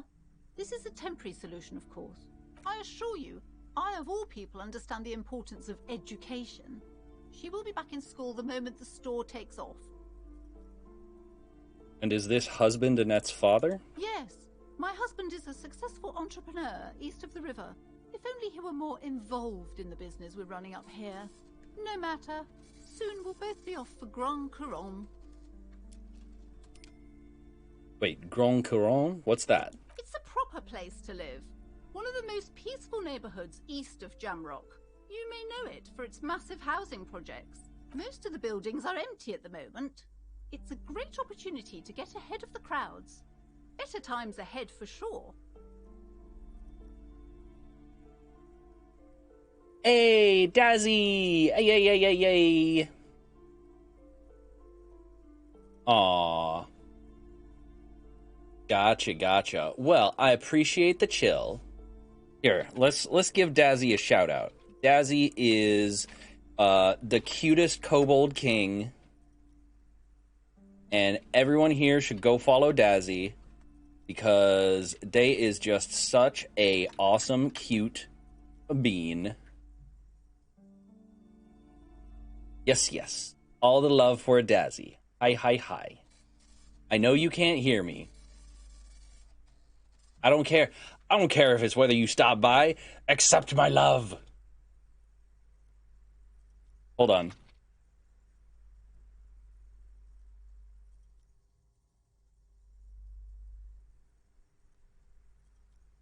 Oh, I see. Well, whatever. Get loved on.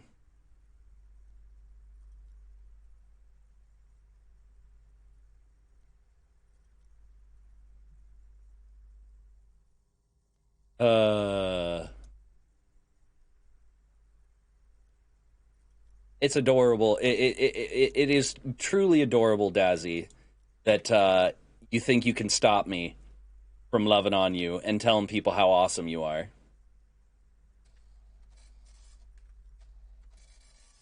But yes, everybody should go follow Dazzy because Dazzy is the bestest kobold cutie king with the cake.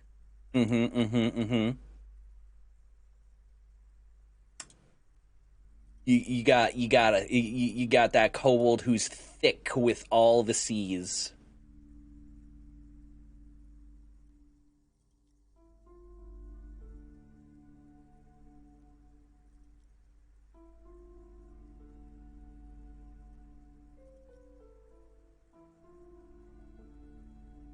All right, let's see. Your husband's also involved in the bookstore, then? He made the initial investment. Since then, he's been what you might call a silent partner. Well, she sounds rather disappointed with that. Yeah, if you like kobolds, you should go follow Dazzy. Go, do it. Now, do it now. I commend you. Dazzy is very cute and deserves all of the love. Yes. Very good. Awesome. Dazzy is adorable, incredibly dedicated, streams like 11 hours a day, 6 days a week, and is just lovely. Just the loveliest bee.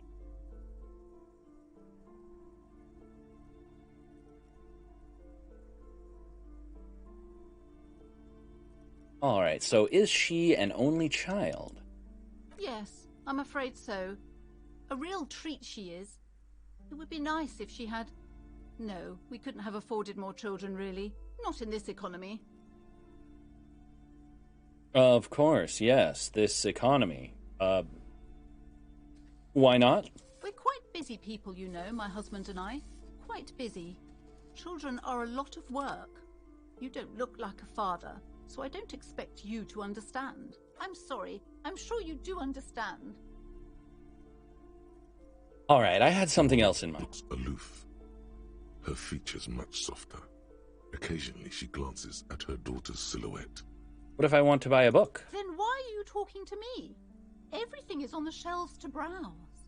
Don't you feel compelled to buy anything? See those shelves there? Go. Be drawn.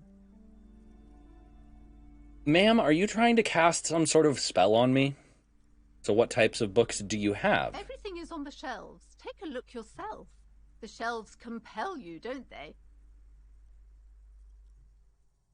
She smiles and nods, seemingly relieved. Alrighty.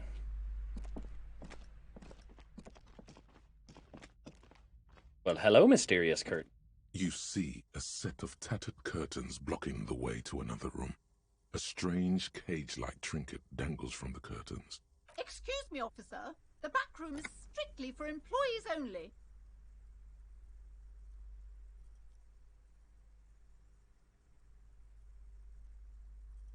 And what's behind the curtains? Oh, shopkeep. Nothing. Why aren't you browsing the books? Don't you feel compelled to look at the books? You ought to. She speaks almost as if she's trying to put a spell on you, urging you to buy more books. Ma'am, trying to compel me to do anything is a great way to get me to do the exact opposite. Oddly enough, the more she tries to draw you away from the curtains, the more alluring they become. Examine the strange cage-like trinket. You see some kind of charm, an irregular polyhedron assembled from bones, sticks, and straw. Inside, a disturbing fish head with empty eye sockets stares at you. Aside from poking at it suspiciously, there is nothing else to do with the fish head charm at this time. The curtains remain shut before you. All right, let's pull them open. Just as you're about to pull apart the curtains, the petrified voice of the shop owner cries out once more. Sir, don't touch that. I told you it's off limits for the customers. Her hand closes around her pendant, her fingers nervously playing with the talisman. Parapsychologically speaking, we're done if you decide to open them. I won't be held responsible for the consequences. It's too dangerous. Ma'am, are you saying there's ghosts back there? She looks away, mumbling. Why is everyone always messing with the curtains? Why can't they just buy books like normal people?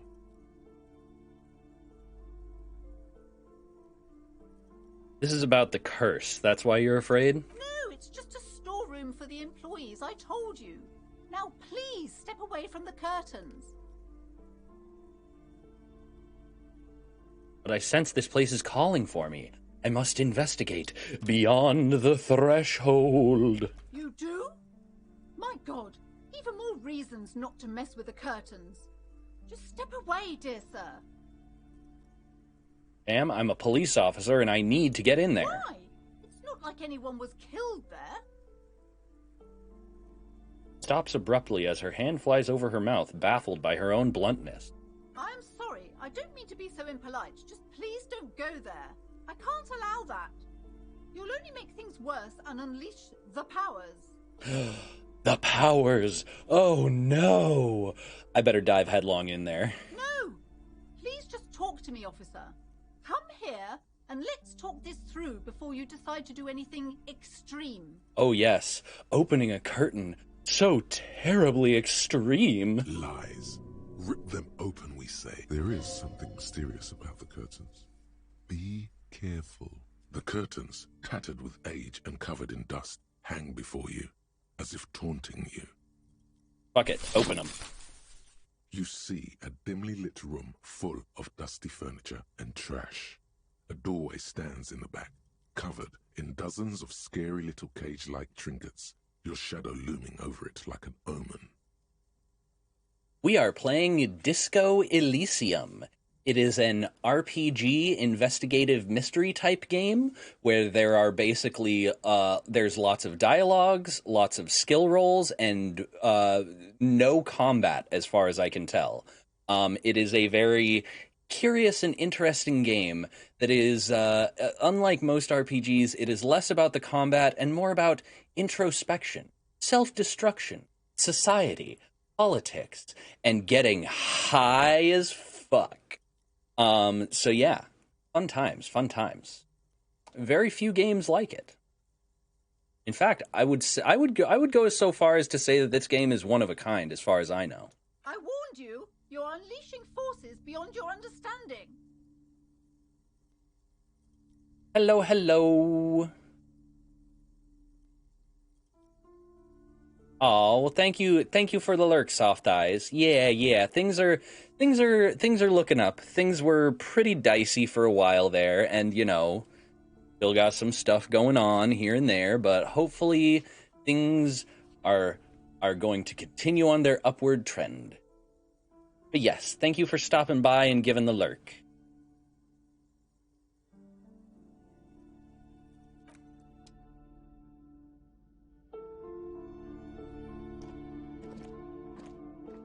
Let's see here. Where's my inventory? I'm going to be going into a dark, spooky place. I gotta have my flashlight. Ooh, I can even point it. In places. Very nice. Ghostly silhouettes of hairdryer. A vaguely androgynous portrait of a man. Merely looking at that unmanly haircut threatens your masculinity. I mean, shit. This dude can threaten my masculinity anytime, you know what I mean? You know what I mean? Yeah, you know it. Big Bowie vibes, by the way. Check into DMS. Alright, did you...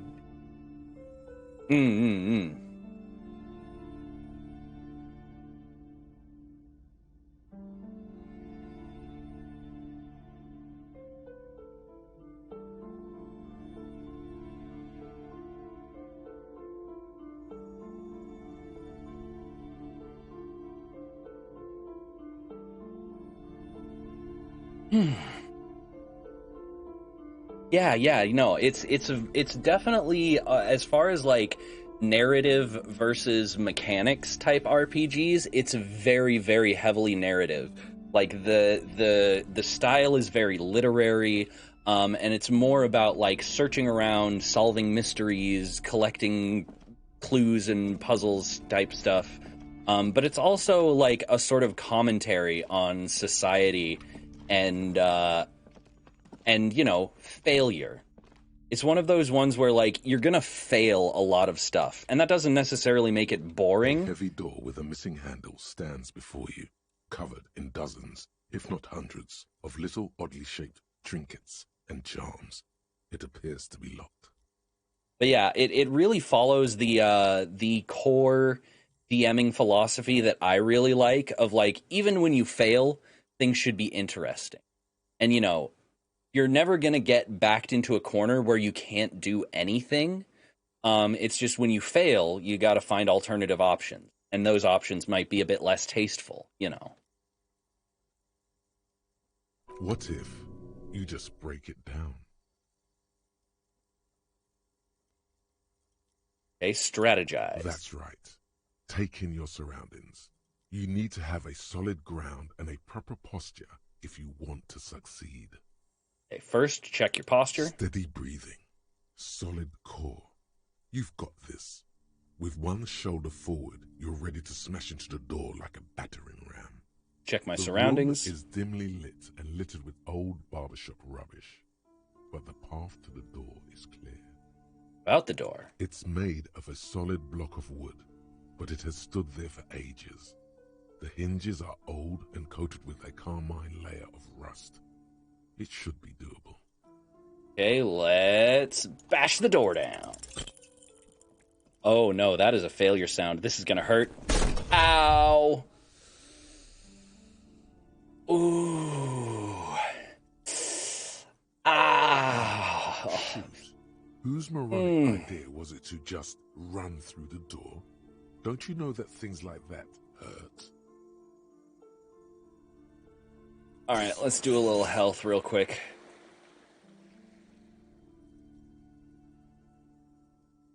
Oh god. This really wasn't the best idea, was it? Are you alright? The lieutenant steps This forward. looks pretty intense and painful, I must admit. What is going on there? Are you really trying to break down the back door? I warn you, don't tempt the spirits, officer. Don't tempt the spirits, or you'll damage the holy wards on the door. It barely looks like you've done any damage to the door, however. It's still locked and closed, covered in dozens of little charms and trinkets. Hold on.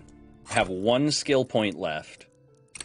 I can bump up my pain threshold and retry the check. No sane person would ever put their head in such a machine. The salon thing. Hold on. This time I'm gonna quick save, because if it's gonna cost me 1 health per attempt, fuck that. A heavy door with I'm a save scum this one a little. Covered in dozens, if not hundreds, of little oddly shaped trinkets. Hey, very nice, great success. Ow! But it was a success. You smash into the wood and see a small crack appear on the door. Oh, I take damage It's going either to way. take one more try to break through to the other side, but you've done it. You're not thinking of trying again, are you?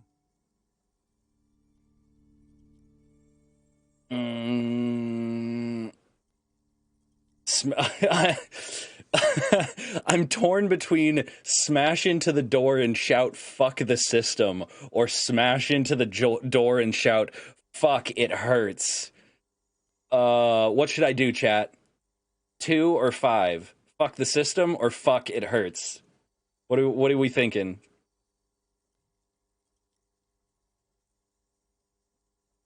Fuck the system? See, yeah, no, that is the one. That one speaks to my anarcho-communist soul. It's number 5 that speaks more towards my having lived through life for quite a while soul. Fuck this. We got 2 votes for fuck the system. Fuck it. We're doing fuck the shout. Yeah, fuck the system. My dad's not a phone. Oh my. Hey, we did it. We're in. What is this place? It's an adventure. No, it's a gym. Though it looks like no one's been here in ages. You know, Kim, sometimes you are a wet blanket. I doubt the electricity still works. Good thing we have a flashlight on us. An eerie feeling rises in your chest. What if there's a reason no one's been here for it? Yes, because it's closed. No need to look for supernatural explanations where a banal one will do. Now let's move on, shall we? Kim, I love you, but sometimes I wish you were a bit more crazy. Sand is dripping from a punch. Poster says, Citius Fortis. The rest is worn off. Oh, hey, a shot put ball. Cool. We'll take that. Maybe smash it into somebody's head later. Worn out wall bars. They look unsafe. A barbell lies on the floor. The color has worn off its weight plates.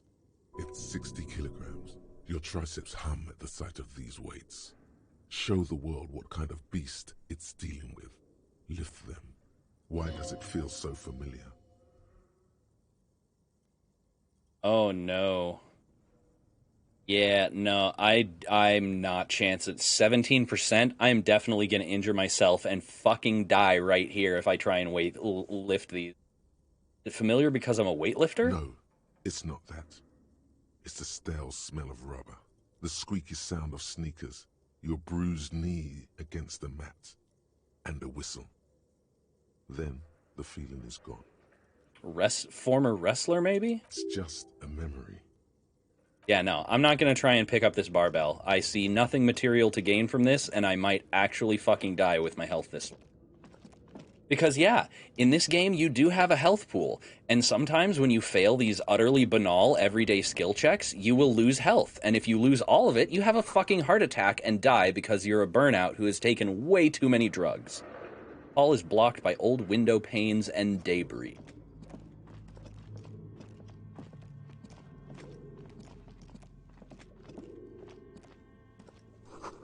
Wild animals stare at you in the dark, stuffed and mounted. Large demijohn full of strange liquid. Oh. And there comes the boy coming home.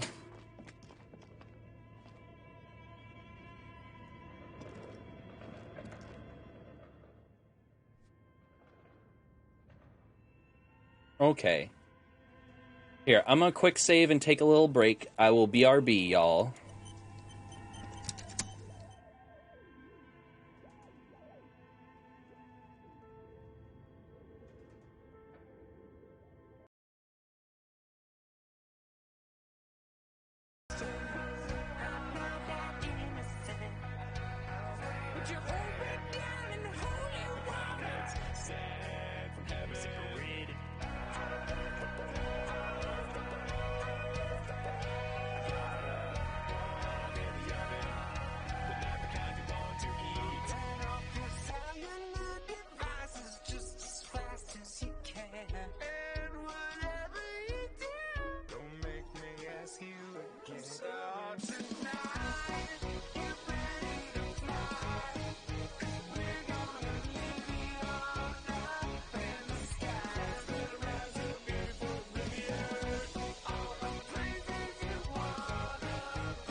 Dost thou wish to go to thine comic shop with me? He's so funky.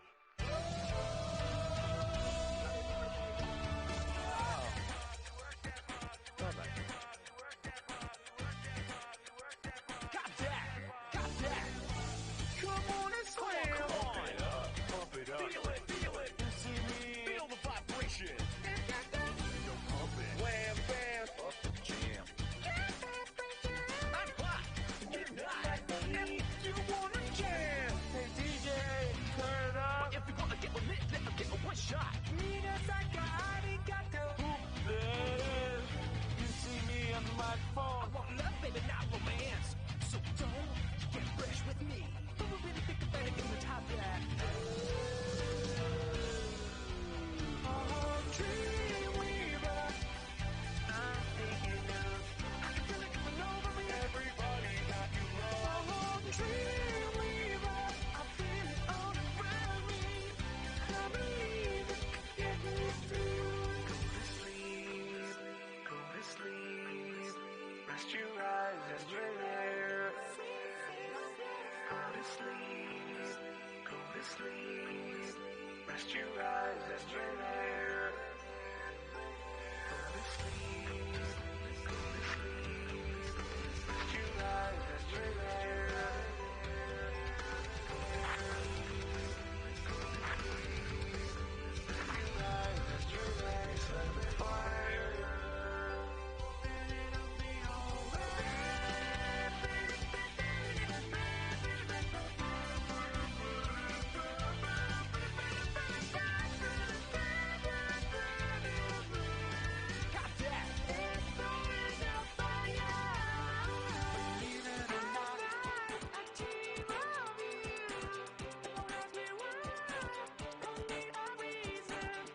doesn't matter, I will never give up, never give up. About my love and you.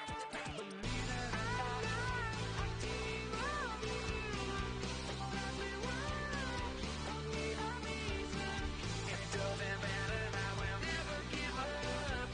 Oh, that's taking me on my own way. Oh, Dreamweaver.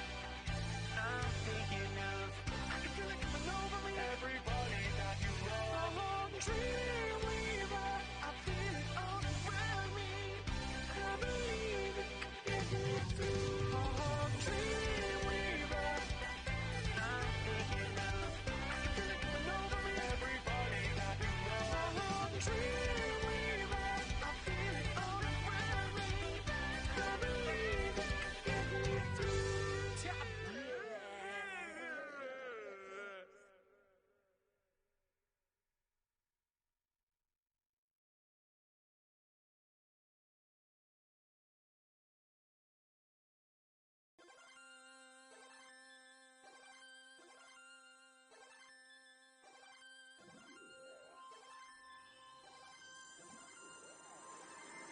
Gonna spend my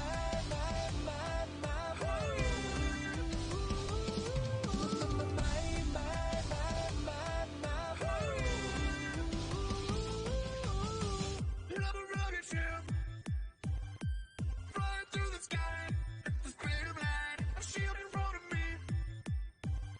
I wanna see the stars, give me everything. Love a rocket ship, don't give up, flying through the sky. I gotta hold on.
Okay, I'm back.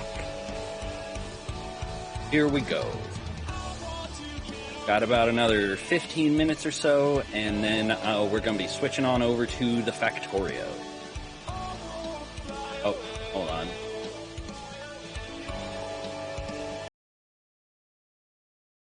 Pop, there we go. Gotta investigate the mystery. Airship rotors covered in spiderwebs remind you of blades. Probably because they are. That is what airship rotors are. They are blades that move and cause lift and flight. A naked mannequin torso, a strange yellow color. Blue velvet, soft to the touch, moth-bitten. Lots of very old stuff. Steel rotor blades bearing a slipstream logo. Skis with slipstream printed on the laminated top layer. Looks like someone tried to reconceptualize their business here. I don't get it. Look, the skis and rotor blades both bear the same slipstream logo. It seems likely that they started out making one, failed to turn a profit, and then pivoted to producing the other. But the question is, which did they start with, and which did they pivot to? That's a good question. A strange leap of imagination, and yet they still failed. How sad. Reality is ruthless. Ain't that the truth? Production schedule, filament memory. Yes.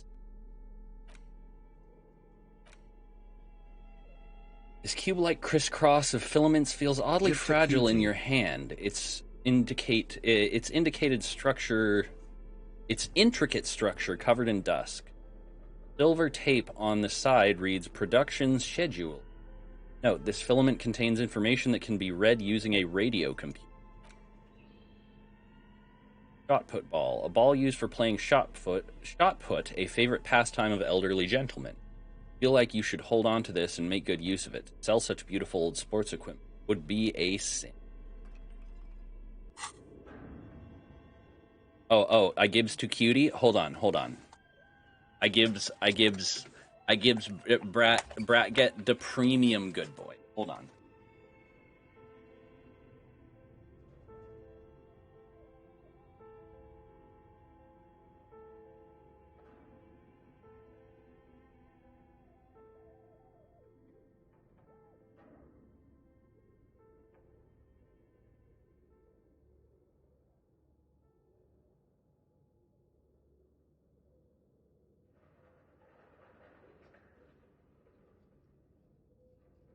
There you go.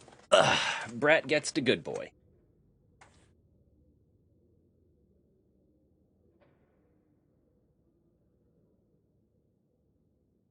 Alrighty.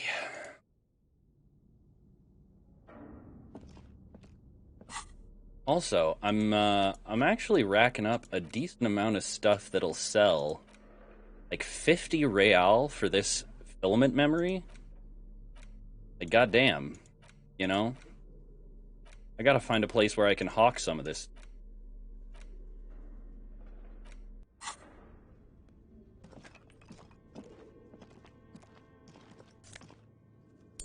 Another 155 real.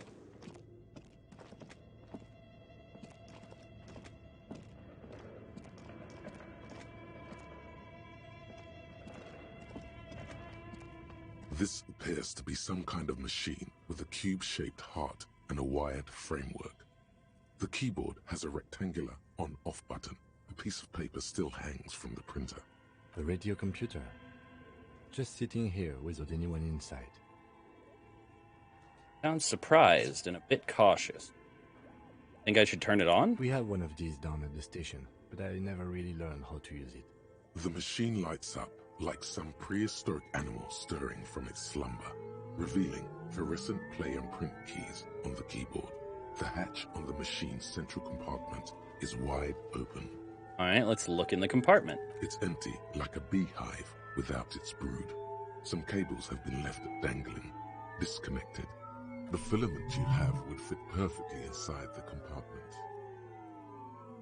Okay. Oh, and we got a keys up on the collarbone. All right. Let me just pop that keys on there. Pop. Like a smooth draw, the filament slides into place. On the keyboard, the play key starts blinking. All right, let's play. A bar of fabric right above the keyboard starts producing a soft hum. The sound of static seeps through the machine's planar magnetic driver. Oh no. It was already glowing and now it's also making a sound. It's probably some alien CO-like technology. The static gets louder, slowly filling up the abandoned hall, until a voice speaks out, crackling and old, cutting into the air. Good evening, Fortress Accident en rue de Saint-Ghislaine. This is East Insulindian Repeater Station 1. Please repeat, is this the production schedule?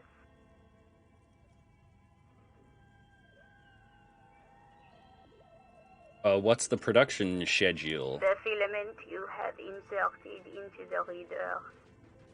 You mean that glowing thing I put inside? Yes. Is that the production schedule? Yes. Good. Please repeat the password. You should ask her for a hint. I'm really bad at passwords. Can you give me a hint? No. Okay. I don't know the password. Received. I will register this login attempt. That sounds bad. A login attempt. Something a criminal would do. Don't worry. Passwords have a way of turning up sooner or later. Fortress Accident. Is there anything else I can do for you today? Why did you call me Fortress Accident? Fortress Accident is the company on whose name the terminal you are currently using has been registered to. You have any other information about the company? One moment. You hear her flip through a catalog before she reads out with studious care. Fortress Accident SCA produces revolutionary interactive call-in radio games. That's what the catalog says. That's not bad. Wow, so conceptual. And what's that, this interactive call-in radio game? Any other questions?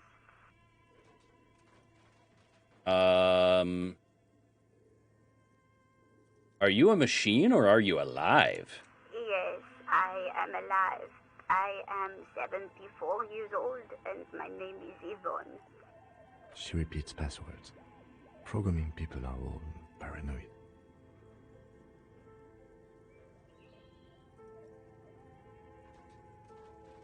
Hey, but where are you? How did you know where I am? I work as a repeater at the East Insulindian Repeater Station.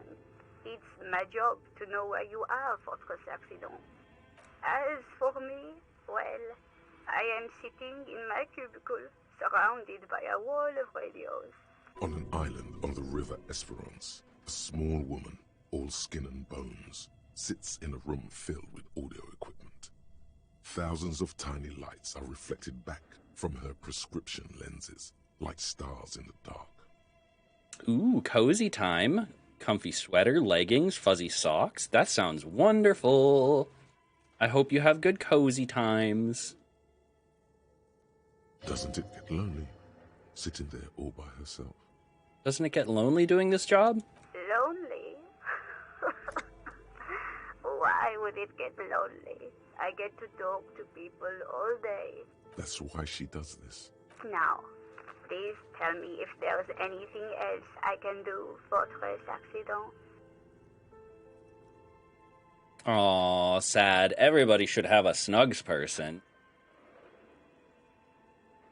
I would give all of you snugs in a heartbeat if I could. All of the snugs for all of the good friendos, all the good soft little friends out there. Thank you, and goodbye. Tiles on the cube are still smoldering, casting the framework in a soft glow. Fluorescent play. Let's try print. Nothing happens. All right, let's remove the production schedule for now and see if we can find this password. Scribbled across a notebook, developers of the most advanced RPG in the universe. Oh, wow, that's ambitious. This old fireplace is covered in lines drawn in blue and red marker. The mesh spreading over the stone like blood vessels on alabaster skin. It looks ghostly and strangely ancient. Yeah, no. I can relate to that, though. It's like, aw, I would absolutely give you snuggles. Okay, and goodbye. Curved. A diagram for summoning some time-forgotten being. The symbols seem very esoteric. The whole thing resembles Kadran mosaic tiles. Very pedantic. Hold on, how do I know what Kadran mosaic tiles are supposed to look like? History classes, students with their textbooks open, studying the roots of our civilization. Those aquarelle blue tiles looked beautiful in the sun. But what am I looking at? Radio frequencies, it seems. UKV 123.6, UKV 123.7, UKV 123.9. Some written notes, too. Sparse and cryptic. Radio frequencies for what?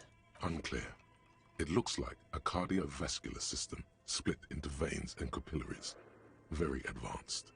So we're dealing with something medical here? You think so? The web is comprised of radio stations, all lead back to one red heart, titled The Game Master Frequency. Me got lip piercing Says, silver alert. This one can listen in on any station it wants. Looks like a surveillance program. Wait, who's the Game Master? Someone very important. The leader of a massive on-air game built by these people. A conductor for the hundreds of story threads that pass through the Game Master's frequency. It's a game, then who's playing? Whoever decides to call in to a call-in station, it looks like. All of this is gone, left unrealized. There's no way a little basement studio working here could pull anything like this off. My God. It's as if the less money they had, the more ambitious their project became. Yeah, no, this actually sounds like a kick-ass idea for a game. Like, could you imagine? Okay, I'm gonna refresh the channel point TTS because it doesn't seem like it's working. Got lip piercings. Ooh, very cool, very cool. Can't wait to see. But yeah, no, this sounds like a kick-ass idea for a game. Like, imagine an ongoing fantasy world where everybody's calling in and you've got people playing characters, you've got a game master overseeing everything, and you, like, wow, this is like D&D on a truly grand scale. Very ambitious and utterly doomed to fail. The schedule. I know doom when I see it. The company was running out of funding. What else? Nothing. It's just lines on marble. An echo from times long gone. No one has used the fireplace in ages. Hey, what about over here? Your flashlight slides over an old green chalkboard covered in scribbles, sketches, and schemes, like some ancient cave mural. Some of the writing has faded with age, but you can still make out sections here and there. Photos and drawings have been pinned to the board. All right, inspect the drawings. These lithe, pointy-eared creatures appear to be different types of welkins. You make out autumnal candle welkins, casting wax-based magic. Translucent welkins, with organs shining under their skin. And even ether welkins, hailing from the vast emptiness of sidereal space. Who are all those creatures? Fantasies of a tortured, feverish mind? Knowing the average game master, yeah, basically. One of the welkins, towering among the rest, appears to be different, however. Examine the welkin. This is obviously very important. It's Vara Hamira, a high welkin, his face white and scarred like cracked marble. This is clearly a welkin supremacist. The note says, all non-welkin races will be purged. The Haldor, the Tuorg, The humans and even headless men, all of them, purged. Imagine a world filled only with Welkin, Green Welkin, Dread Welkin, and the High Welkin to rule them all. An inordinate amount of time has gone into drawing these little Welkin creatures.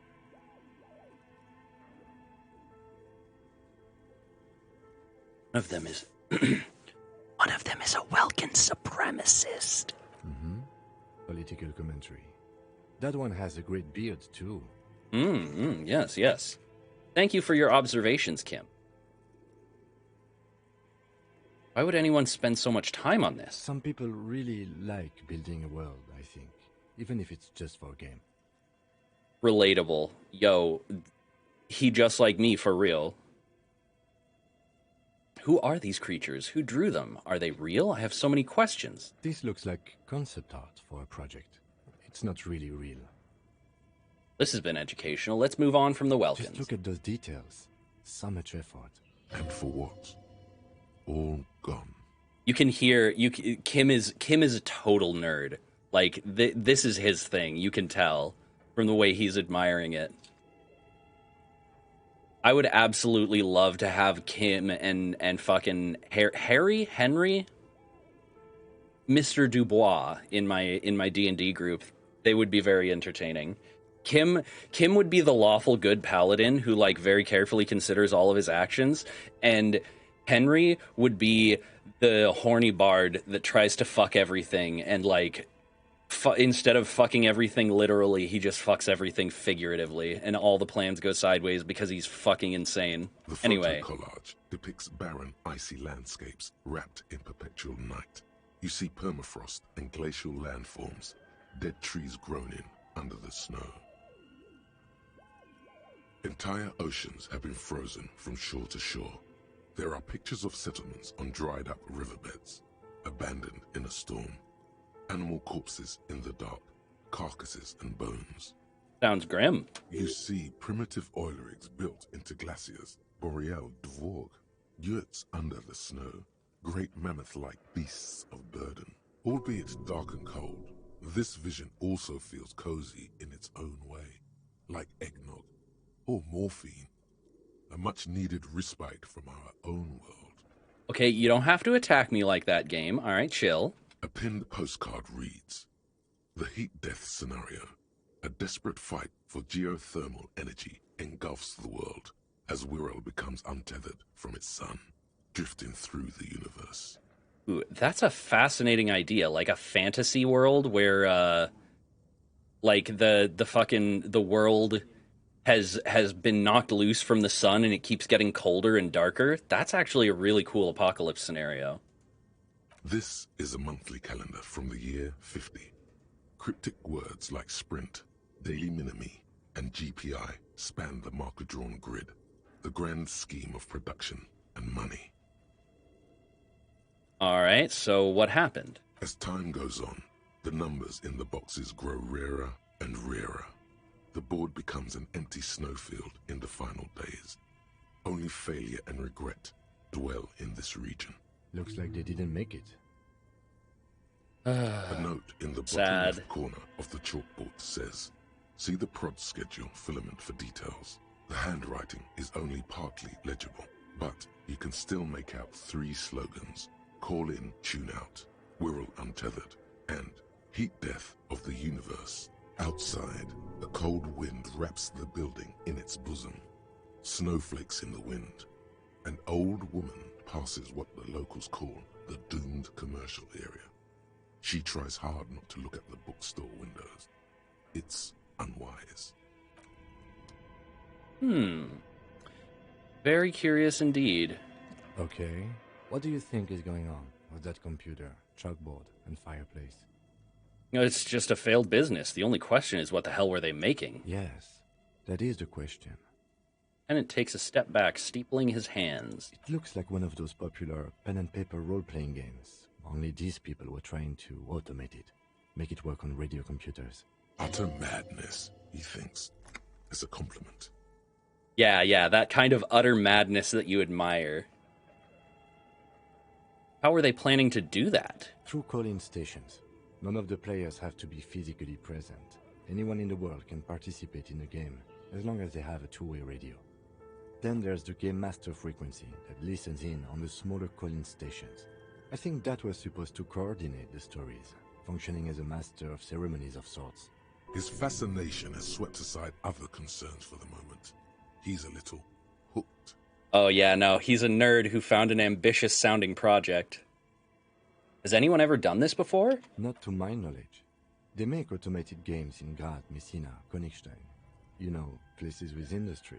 But I don't think anyone has attempted to create an inter-isolary game before. We just don't have the technology. So this was, okay, so this was like an MMO. Like, there are games that people play in small local areas, but nobody's tried to do like a worldwide one. And this was a role-playing game? Indeed. Those Welkins are a dead giveaway. Role-playing people love that stuff. The world looks like a modified version of the WeWorld board game, with hit death thrown in. Super cool. Someone should give them millions of real immediately. This game is too good to be left unfinished. What do you think happened to the company? No idea. They stopped filling out the schedule on the chalkboard. Ow. Indeed, it's ambitious and untethered from reality, but...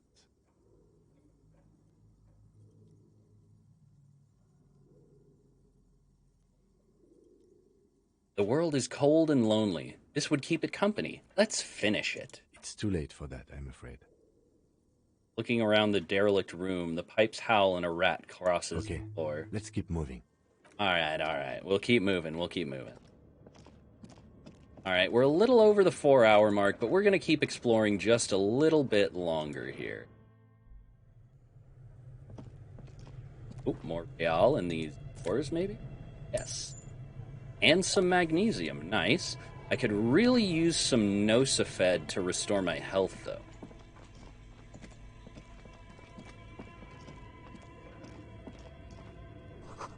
Wall collapsed. It's inaccessible. An ice cream maker. Defrosted and unplugged. Flashlight casts a strange shadow. There's a hidden doorway here.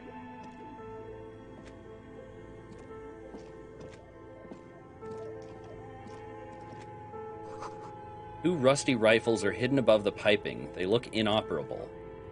A few bricks have fallen off, revealing a compartment behind the wall. It's too dark to see in. Where are we? Seems like an old bunker from the Revolutionary period. Look at all those rifles. Must be an old weapons cache. Look, there's a hole in the wall. There is, yes. And there also appears to be something inside the hole. Interesting. Do you want to take a look? Yeah, let's look inside. Your hand reaches deep into darkness and spiderwebs. Rummaging around, you find rusty rifles hidden away. Inspect the rifles. Most of them are rusty and inoperable, like the rest. But one catches your eye. A bolt-action model with a fine wood stock, in better cosmetic order than the others. Take it. You're a police officer. Police officers carry guns. Oh, this one looks nice. That's a rare sight. Seems to no longer be functional, but still a beautiful thing in its own way. Old Belle Magrave, the Revolution. Could the murder weapon we're looking for be similar? It's the same type of weapon, yes. A breech loader. An interesting coincidence that we should find something so similar. But I'm afraid our search for the real murder weapon must continue. What does this mean, a rifle here? It means there are firearms, albeit inoperable, still lying around in Martinez. It's an interesting coincidence, I would say. Might come in useful in the future. He likes this find. Okay. Someone has stuck some busted guns beneath the ceiling. Wait, did I actually add that gun to my inventory? Oh boy. Antique Belle Magrave rifle. A broken Belle Magrave from ages past. A 4-shot bolt-action military rifle with a wooden frame.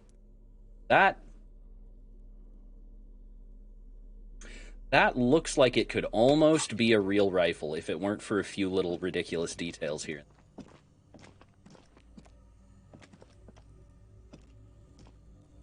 Like, why is the buttstock upside down like that? Like, what What design purpose does that serve?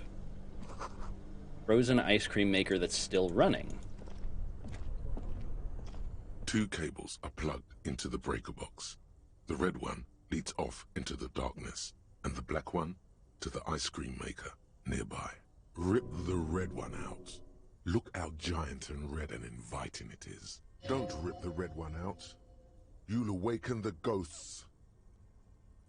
Okay, the red one leads off into the darkness, the black one to the ice cream maker nearby. Unplug the black one. Something close to you dies with a soft electric purr. Why did you do that? I don't know why I unplugged it. I do things without any reason. The lieutenant raises his brows, but doesn't say anything. The electric distribution board now has 1 cable missing. All right, let's replug it in.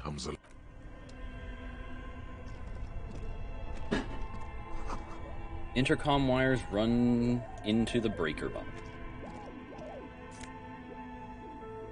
Insane mesh tank top gives +1 drama skill.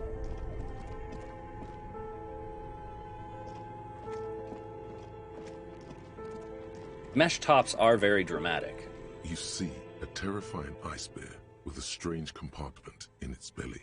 The door is covered in frost, and the bear's eyes are glowing red.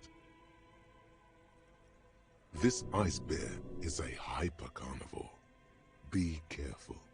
Is this thing? It looks like a giant ice bear. The lieutenant doesn't answer. His eyes are glued to the animal.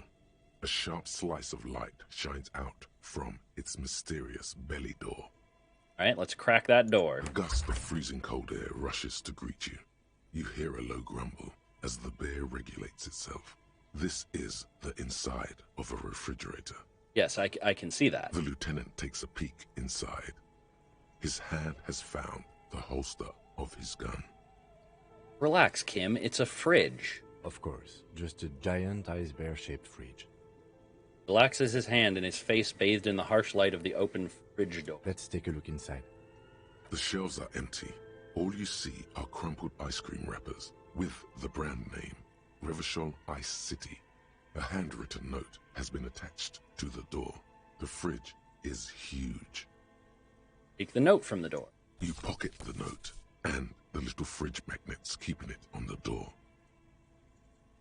Hey, examine one of the ice cream wrappers. A friendly cartoon bear smiles back at you from a glossy cellophane wrapper. It looks nothing like the fridge. Yeah, no, this thing is not a cutesy cartoon mascot. Like, why? What is a giant bear-shaped fridge doing in an abandoned cellar in the first place? Good question. It looks like an ice cream fridge. And it reaches for one of the wrappers. He studies it in the light. They tried to sell ice cream from this hyper-carnivore? I know. What an unfortunate marketing choice. What is even worse, the bear is still costing them money to this day. The fridge